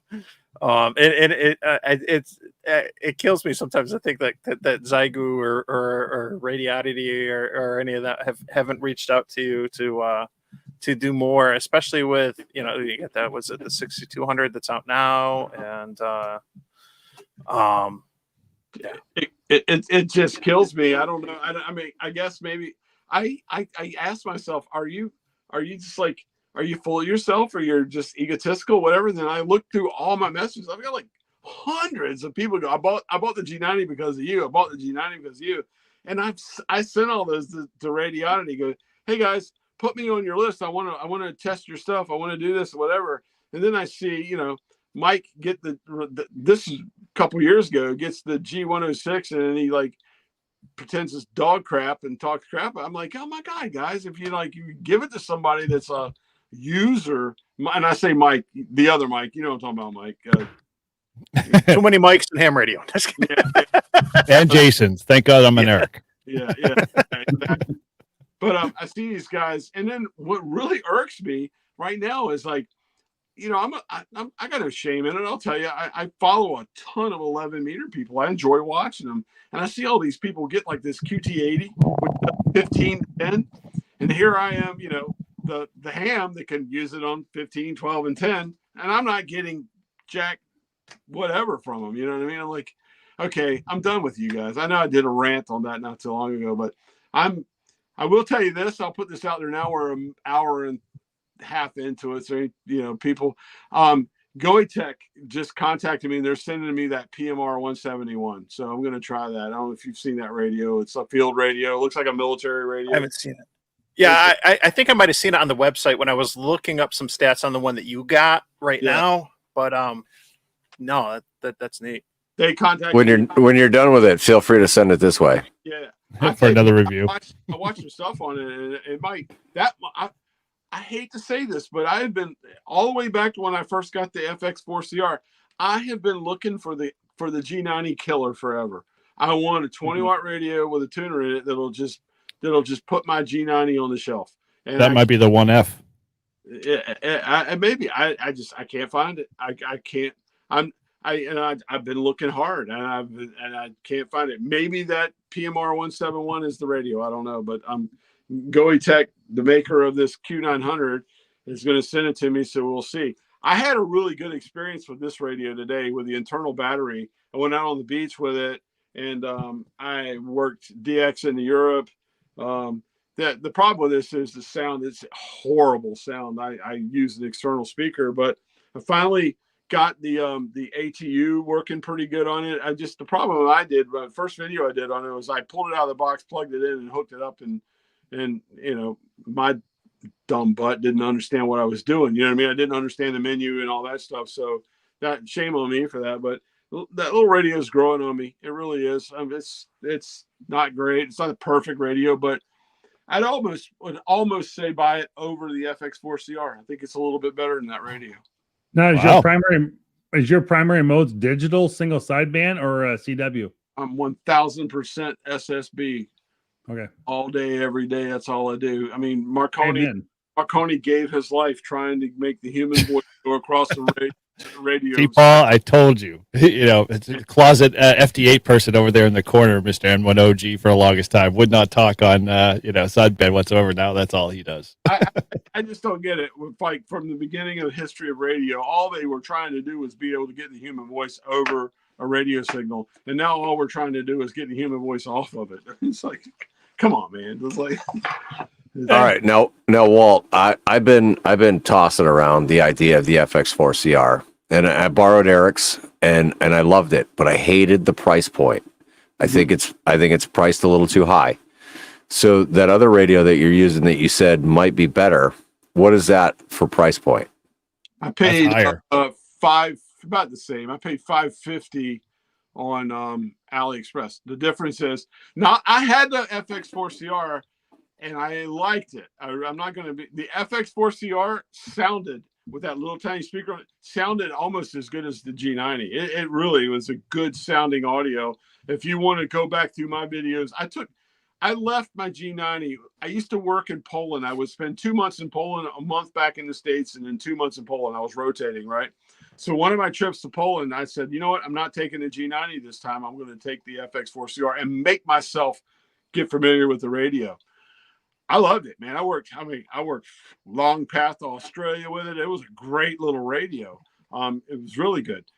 It got very warm very quick. It scared me. It never had a problem. Never shut off. Yep. But never had a problem with it. But I'll tell you what, it was a warm little radio. It definitely gets warm. Yeah, it didn't have the tuner on it. It didn't have an ATU. But it was a good radio. The problem I've seen, because I'm in all the groups, I sold mine about 3 or 4 months ago, and because I never used it.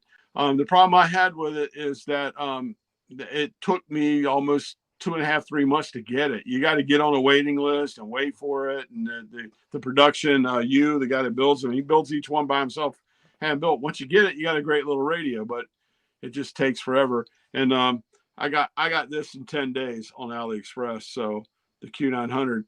Don't go buy this yet, though. Look at that PMR 171. They're a little bit more expensive too, and that thing's got, from what I understand, bigger. The problem I have with this radio too, no VFO knob. You got to like up and down. Yeah, that's my frustration with that radio. Like it's just no knobs whatsoever. The 171 is basically the guts of this radio in a bigger form factor with a VFO knob. So nice.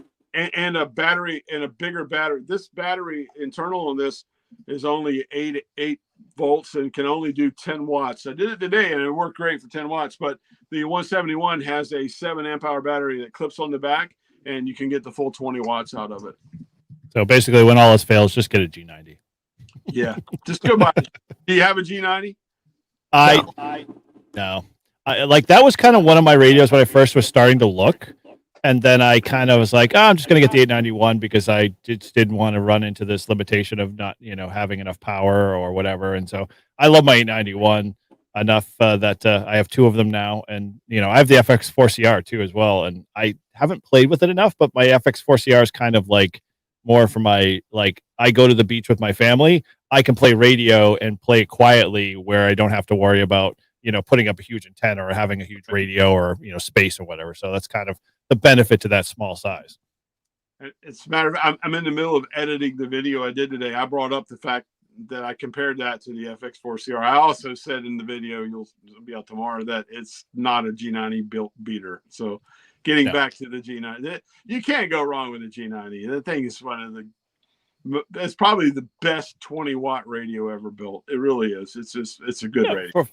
For what you get out of it, you're getting good parts and a good start. And that's like where I recommend a lot of guys. Like if you can't afford 600 plus for 100 watt mobile radio or HF radio, then the G90 is the next best thing. And I've always told folks, hey, go for the G90 if you can't afford more than like 4 and a quarter, and you won't be disappointed because as long as you have a good resonant antenna, or even if you don't have a good resonant antenna, I mean, you can freaking put a wet noodle on the end of the thing and it will tune.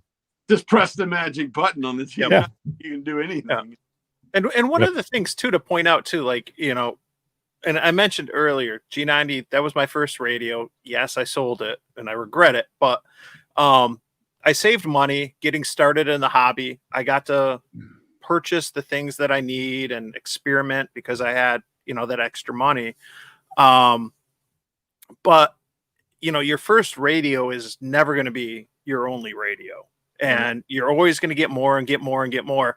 And if you grow out of the G90, then whether you go to an 891, you go to a 710 or whatever it is, you have now a radio that is very portable for travel. Whether you're flying somewhere on vacation, you're hitting the road for work, whatever it is, if you do POTA, you do SOTA, it's a very packable radio. And so, and you could even do a mobile install, permanent or semi-permanent, with a G90, in your ride, when you graduate into something that's 100 watts and is going to be more of a traditional base station radio. So it's definitely a good start for the money. You get a lot of value with it for sure.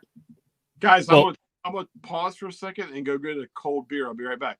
Sounds good. Okay. So I would agree with you, Mike, in terms of the G9. Like I will buy more G90s than I would buy a 710 field radio. I'm sorry, Yezu, you don't get the field moniker and claim that it's a field radio.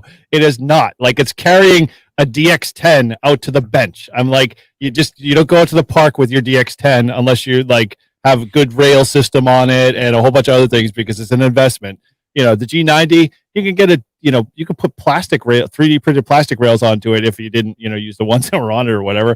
And you wouldn't worry about, it spilling and doing the Shane topple over 7300 incident of 2022 or something like that, and so, that's kind of like the thing I'm looking at is like, G90, it's a great beater radio. I hate to call it a beater radio because it's not a beater radio, but it could take a beating. I mean, we seen Kevin K4OGO. I mean, he drags his out in the middle of nowhere, hooks some shovels to them, and they work wonderful.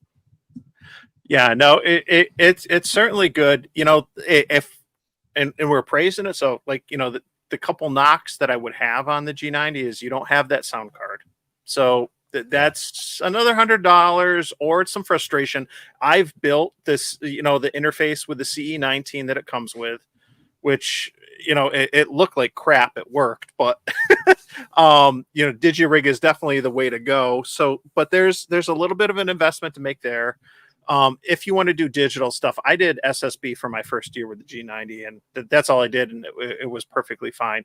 The other thing is you're not going to get noise reduction. That's the only other downside too, I think, is the audio. When I pivoted from a G90 to one of the ICOMs, the 705 and the 7300, the audio is definitely, like, you notice the noise reduction. And I'm sure, with an 891, I hear a lot of people sing the praises of the noise reduction on the 891 and stuff, that you're going to get, some better audio. But at the end of the day, it's like, the radios are trade-offs, just like antennas are.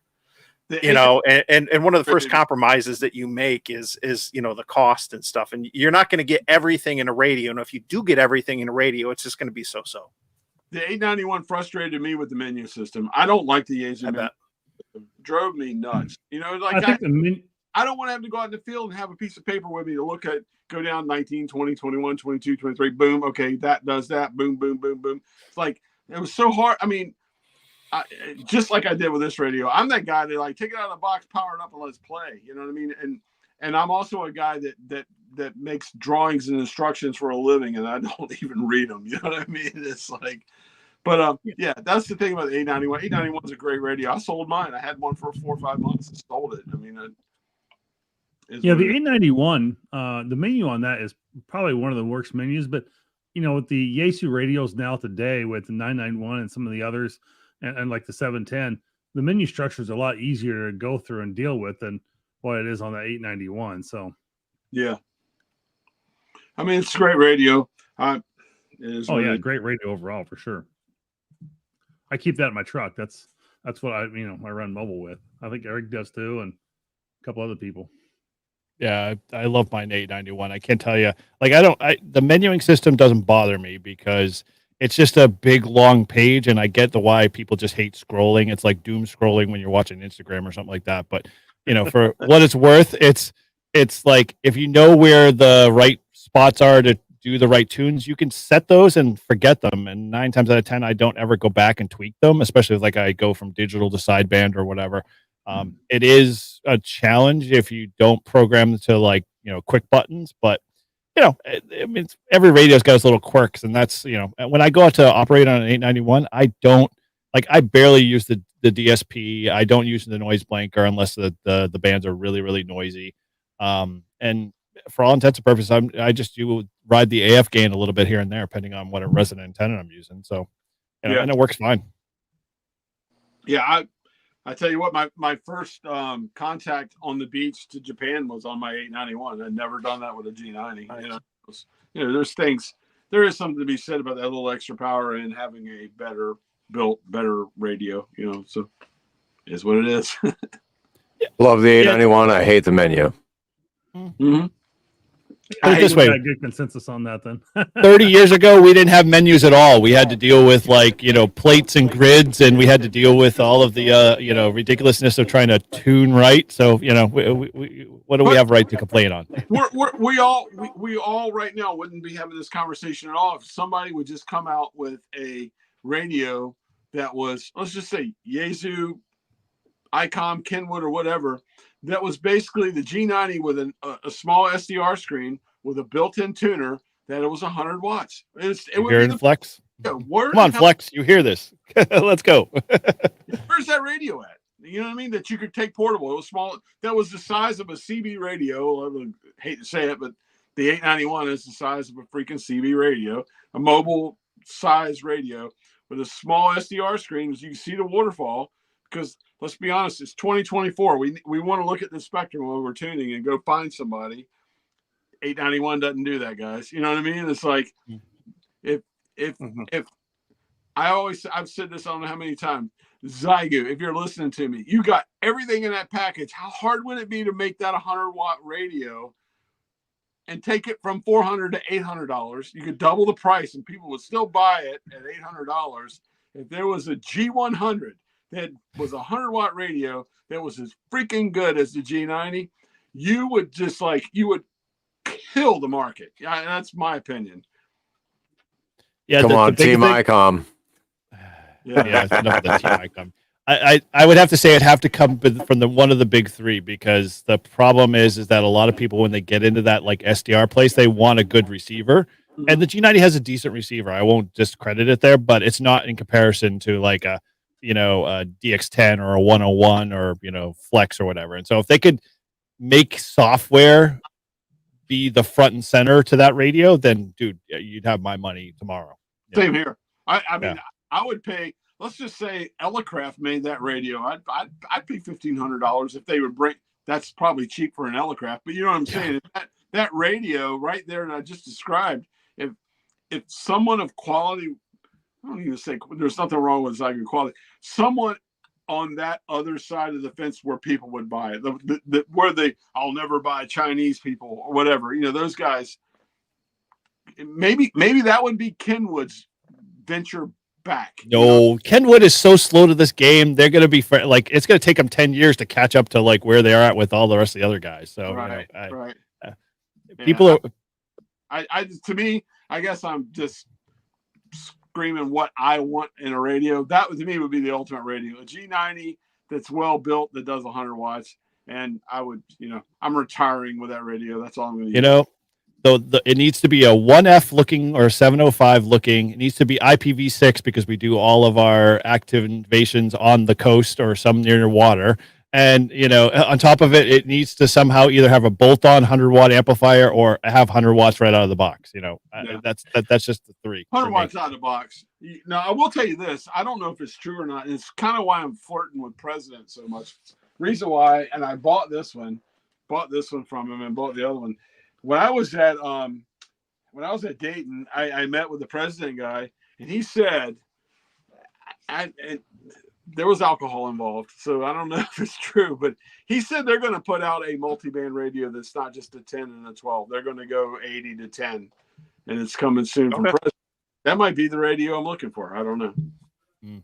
Yep. See, what I want, and this is where, and I want to get Chris's take because he's talked a little bit about VHFs too. Is I want all band, all mode, and I know Yaesu discontinued the 857, and that was kind of like an 891, but you're going to get VHF and UHF in there, and I would absolutely love something like a G90 that was 20 watts. With a tuner, even if it's like a 3-to-1 tuner or something, but something that was small, compact, could be used for mobile, portable use, that is all band, all mode, that's a little bit more than the 705 or the new Yaesu radio that's coming out. 10 watts you can still do a lot with and everything, but I'm thinking, something that is like the new 857 or something that's going to be an all band, all mode, mobile portable radio. And if they can't do that form factor and give us the display and everything else with 100 watts, then 20 or 50 or something, I would absolutely love that. And I'd like to get your take, Chris, real quick too, on some of like the all band, all mode radios and like what you're using when it comes to VHF and above. Well, everything I'm using in this van for VHF and above is pretty old. I'm using a Yaesu 736, which has the modules that you can do 2 meter, 6 meters, 2 meters, 222, 432, 1296. I went. One of the companies would come out with something like that again, but more newer technology where you could buy the base radio that has 2 meters and 432 in it, and then save up some money and buy the 1296 module or whatever and build on it. It's that's my pet peeve. It seems like right now you're either buying really old stuff to get all these bands, or you're buying, the 905 to get all these bands. Yeah. Which I can't afford out of my pocket. But so I'm running that. I'm running a Yaesu 847, the satellite radio, and then I'm running some really cheap, 706 and ICOM 7000 for backup radios. So nothing I have is really new. I was just gonna say, like, the greatest radio ever that still exists is the 706 Mark IIG. Oh, yes, I agree. I mean, it's really old, but it's a legend, I think. Chris, I got a question for you, because I think I saw this on your van, maybe not. You just mentioned satellite. Have you any experience using the egg beater antennas for satellites? I don't. I really want to get some. Marvin, work truck, to be honest, so I can work satellites while driving. I spend 6 hours on the road a day. I'd love to work satellites while driving, but that's the other thing about this little radio here, because it is, I can split it between VHF, UHF, and I was thinking about getting the egg beater set up, putting it on top of my Jeep, sitting in my Jeep, and working sats with it. I have worked FM satellites going down the road. I have a pretty unique commercial grade radio in my truck that I wish this company, it's Kenwood. I really wish Kenwood would do the same thing for the ham community. So Kenwood has come out with a VM 7000. It is a multi-deck radio. You can buy the VHF deck, UHF deck, 700 meg deck, 800 meg, or low band, 40 megahertz band deck, and they all go to one head. So you can have multiple antennas going to these with multiple decks, control it from one head. And I wish someone would do that for the ham bands. So you could pick your company and get the head and maybe one deck, and you could grow with it. That would be great. The thing about this radio, what makes it so cool, I use it a lot for ham, is I can listen to any of those decks at the same time. I can listen to all 4 decks. It has 4 speakers, so I can listen to all 4 at a time or just one at a time. I can have full duplex talk on a satellite by going in on VHF and still listening to UHF at the exact same time. The technology is there. They've got it down packed. It does, DMR and P25 and analog. How about Kenwood step up to the plate and make that for amateur purposes? They could buy the HF deck, entry level, buy the HF deck, you're on HF, and I want to get into weak signal stuff, you're going to buy each band. Adam. The comment about the G90 and 27555, I cannot confirm or deny that I have worked 27555 with my mod on my G90, so we'll leave it at that. All right. Yeah. Hey guys, I want to go to Marvin. I know Marvin wanted to jump in, and I think you got to get going too, right? Yeah, I got to get going here, but I just want to say, great show tonight, guys. I think this has been awesome. It's been a really good discussion here around this, and I'm glad we did this topic. Just quick things around my channel. Just released a newsletter today.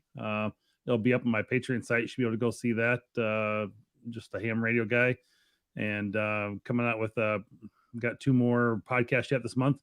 One on talking about national preparedness, and I'll surprise you with the other one. So stay tuned for those. And I'll be in Wisconsin starting this time driving to Wisconsin this time next week. So I'll be up there putting hopefully my repeater up, and I will not be getting the flex in time while I'm there. So unfortunately, that won't be getting up until probably November, it looks like. So Marvin, not shipped till then. Wisconsin, you're going to be? Pepin, Wisconsin. It's west central, or like kind of the west side of the state, right on the Mississippi River. Okay, cool. It's I north of La Crosse. work over on the other side, up on Marinette. It's right by the UP. Okay. Yeah, cool. Yep, Hey. absolutely. So Sorry to interrupt. Quick comment, Marvin. Nice job on the insurance episode. I listened to it today and was quite, thinking, oh yeah, I gotta insure the flex down here in the corner. yeah, so I just did that episode. I really hadn't, like I hadn't really found anybody else talking about that, and it's something I've had for a while. Like, even though I just let mine lapse this last spring and kind of forgot about it, because I've just always just pretty much had it on auto renew. But as I was changing and I knew I was changing some equipment, I didn't do that. But there's 2 different companies out there somebody should consider. So go listen to my reasons to why you should have ham insurance and how it's separate from your homeowner's insurance and whatnot. So go listen to that recent episode out there on your favorite platform: Spotify, iTunes, YouTube, Apple Podcasts, whatever it might be. That was a good episode. Definitely check it out. Yeah, it's really good. And I got to get around to doing that, because especially operating portable like a lot of us do.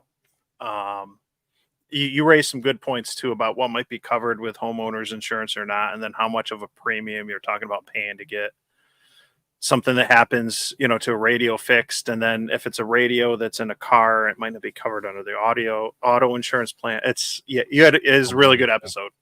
Yeah, well, stuff, guys. That. Check it out. Did a lot of research around that. Did a lot of search for it to try to find the information to be accurate as possible. So, something I've kind of had to experience myself. As I told you, I'd had a break in my vehicle at one point. So, I've been there, done that. So, it's and you missed the big important thing. You got a brand new logo too, right? I do. Yep, have a brand new logo out. You can find that at the top of my YouTube channel here. You'll see it on my Patreon site. And it came out big on my newsletter today. Like I said, I'll get that posted this evening yet to the Patreon site as well. So got the new logo out there, and really looking forward to that. And it's been very good. So I had some good comments on this insurance one. I've had a couple other people email me directly with that, and so good stuff. So Marvin, you're making me think. I don't think Geico knows what I've got in this van. So yeah, you, Chris, especially. Well, I don't. That's funny, because if you do KM4ACK's video, I'm going to put a quick plug in for him, and I got to go.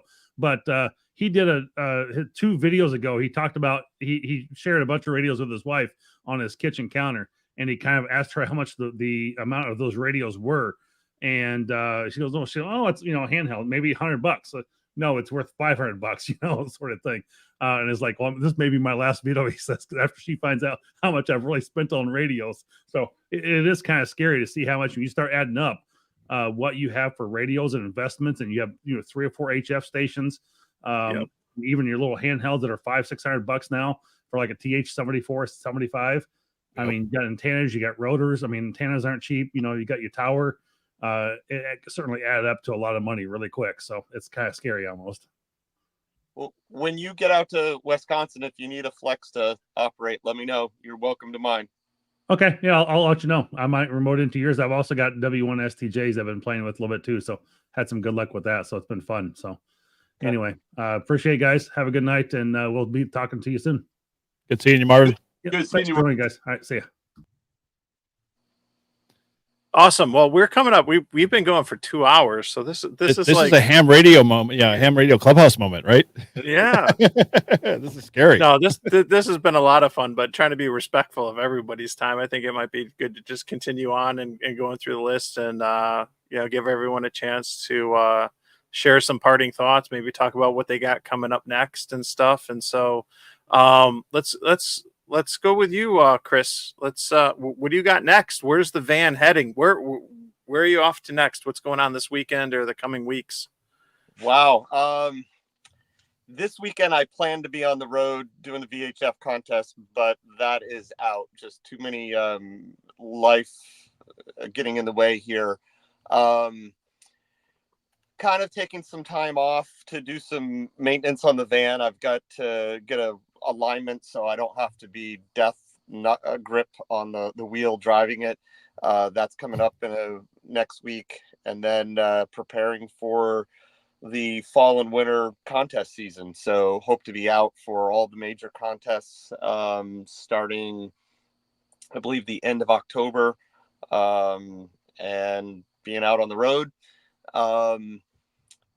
I'm really happy you guys invited me on here. You guys have kind of inspired me a little bit to go the next step. I've been having a lot of stuff in the queue to put out on my channel. This has got me a little bit psyched up to do that. So trying to work on some audio and video stuff hooking up in the van here to bring you guys to my adventures out on the road doing HF contesting. So I think what you got going is going to like explode. You got a great idea, great channel, great content. What it's all about, and finding that, and that's what it's at. I just got to get over this, go and being on. So thank you for the opportunity to come on and spend some time with you, and that makes producing some videos myself a little bit easier. Yeah, everybody go head over to Lost Nation Radio and show Chris some love for sure. Get him over the hump to 100, and demand you want to see the live streaming of the next contest coming up. I'm looking for that. I want to see that. What I am looking for is I would love to find 5 other people or 4 other people in the United States that would like to live stream a contest and have 5 people competing against each other within a contest. And that'd be cool. Awesome. Thanks so much, Chris. Walt, what do you got? What's for dinner tomorrow? Where are you going for dinner tomorrow? Where are you operating? What's coming food up? again? Yeah, I'll tell you, today I went to the most awesome oyster bar today and like slurped down a dozen oysters. You'll see that in tomorrow. I'm going to post that video tomorrow. Before this, I started editing the video. Tomorrow, I'm going to the 11 meter thing if bad conditions are there. That's the plan. You guys know, you're YouTubers. Sometimes you plan something and you want to go out and then like oh yeah, SHFT that doesn't work, whatever. It's the fan, whatever with the thing. But the plan is tomorrow. I work on Saturdays. I'm going in the shipyard and working from 6 to about 2. I'm not sure. I got a couple ideas of beaches I'm going to go operate on with this thing. I might come back here and kind of a block away. I'm living right by a beach here, about a block away, and operate here. I've been if you watched any of my videos, that little place called Iggy's or whatever there. I might go there, do fish and chips or something tomorrow for lunch or whatever.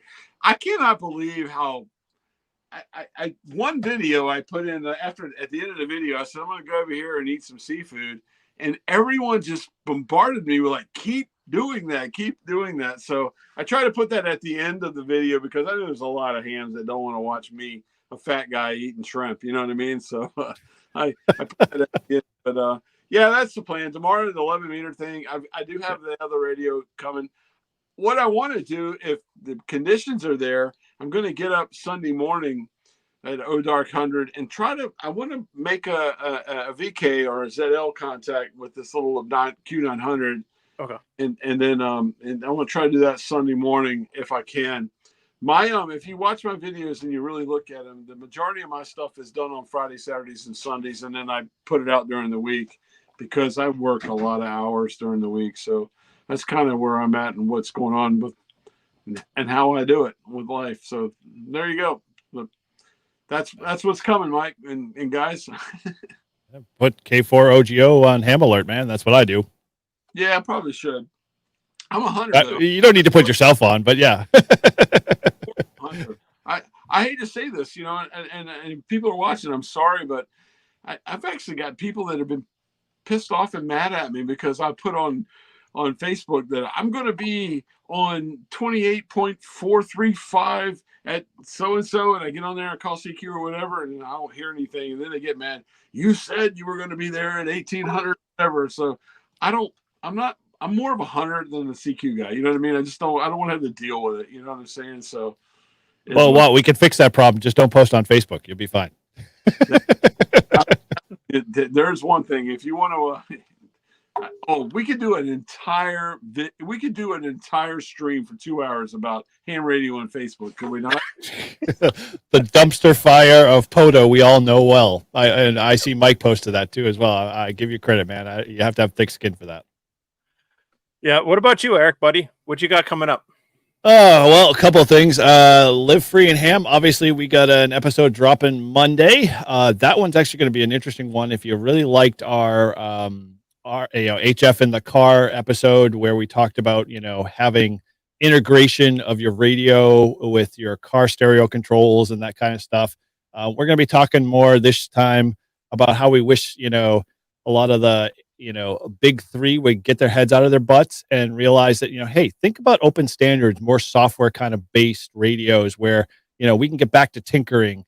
I think the new tinkering, and we talked a little bit about in the episode where, having opportunities to be more in the open source space, which was a big thing to be able to manipulate the radio in the way you want without having to have your hands tied on an APRS version, or you're not being able to use the TNC the way you want it, and having to have 5 different radios to be able to do one specific task. So yeah, that was a good episode.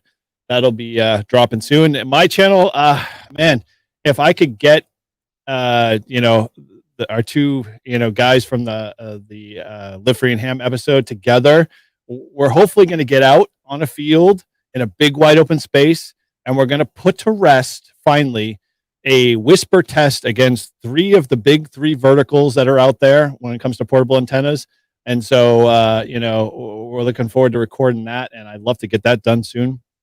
And then I got a bunch of other stuff. I've just finished polishing up my W1AW trip that I went down to see Marvin at ARL headquarters. So that was a blast to check that out. And I operated W1AW, but I operated W1AW on one of the days that we had an R1 blackout. So no matter how much power you have, there's nobody hearing you. It doesn't really matter either way. So it's kind of a loss there, but it was still fun, and I still had a blast. Getting a chance to get the inside tour with Marvin there, because he works for the ARL Learning Center, if you didn't know that. Outside of that, we do this once a month, and I love hanging out with you guys. It's a blast, and thanks again for joining us, Walt and Chris.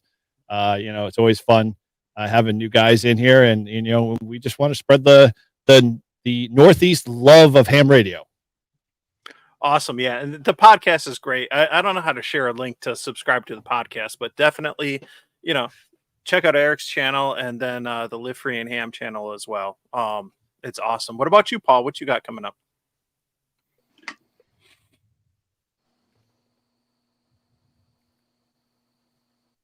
Muted. Yeah, you're muted. Oh, I there waited we go. a second to see if it was my earbuds. I was like, did they die? All right. So now that I've unmuted, so just a huge shout out to all the Live Free and Ham fans and subscribers. I'm coming up on a year being on that podcast, and I'm having a ton of fun with it. A huge thank you to the 120 people that have subscribed to my channel. I know lately you're getting inundated with softball stuff, but I'm a versatile man. I'm not all about just ham radio. So you never know what you're gonna get. You might get some range time. You might get some softball. You might get some radio. But thank you for everybody that's subscribed to my channel. I got a couple of videos coming out.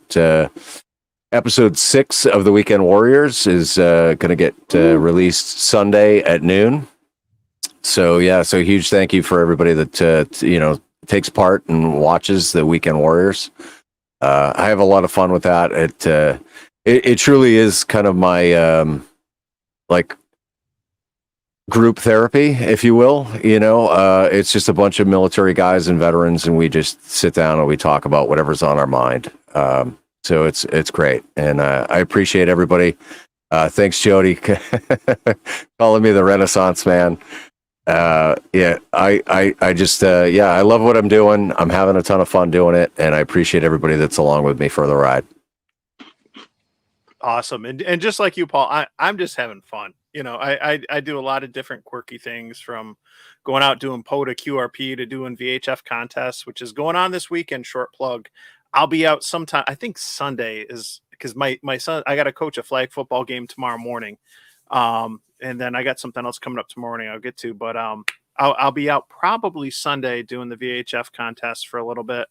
And I always look forward to doing the 3 big contests for VHF. It's a lot of fun to just try different bands and different modes. You know, at the end of the day, that's how we all learn, is just getting out, trying different things, trying to build something, trying to do a different band, a different mode, and whatnot. But I have something, and I'm going to plug, and I'll drop the link real quick. I'm doing something different, and I've never done this before, but I'm going to do a live stream tour of the Antique Wireless Museum tomorrow. Forward to it. It's 2:00 Eastern time. I just dropped the link. It's about like a half hour or so south of me. It's you know, basically in my backyard, and the Antique Wireless Museum is absolutely amazing. I went there last September. I took over an hour of video footage and edited that down to like a 8 or 10 minute short clip to go through. But this is everything wireless communication. So there's ham radio there. There's a replica of, a Western Union telegram station. There's a mock-up of the radio room from the Titanic. This is Rochester, New York, the home of, Harris RF. There's a whole section dedicated to military radios. Everything from the original cell phones, these big bricks that, the doctors used to carry to the sports games, to anything that has to relate to wireless communication, broadcast TV, broadcast radio, it's absolutely phenomenal. And so I worked it out. I was trying to get in there earlier before they opened up, but my son's football game got scheduled. And so I got to do it after that, since I'm coaching, but nonetheless, I'm going to go through there and doing it live. If you guys tune into the live stream just for a little bit, you'll have the opportunity. I'll be watching the chat, ask questions. If you got questions, ask questions. We're going to check out some really cool stuff. It's going to be a journey through history of everything wireless communications. Like I said, whether it's a cell phone, ham radio, the telegram, military, radio, everything, it's phenomenal. So I'm looking forward to that. That should be cool. I'll try not to shake the camera too much. Hopefully we'll have good Wi-Fi and good audio and everything. But I've been planning this for a while, working with the guys, and this is like the one weekend that worked out for all of us. So we're going to make it work. And, at the end of the day, this is kind of like my Super Bowl weekend when it comes to ham radio, doing this live stream with all of you tonight, going on the tour tomorrow, doing the contest on Sunday. It's going to be a blast. This has been awesome. And thank you all so much. Everyone in the chat, everyone who stuck through us, for 2+ hours. This has definitely been a lot of fun. Definitely a lot of fun. And with, Walt, go ahead. You're muted, Walt.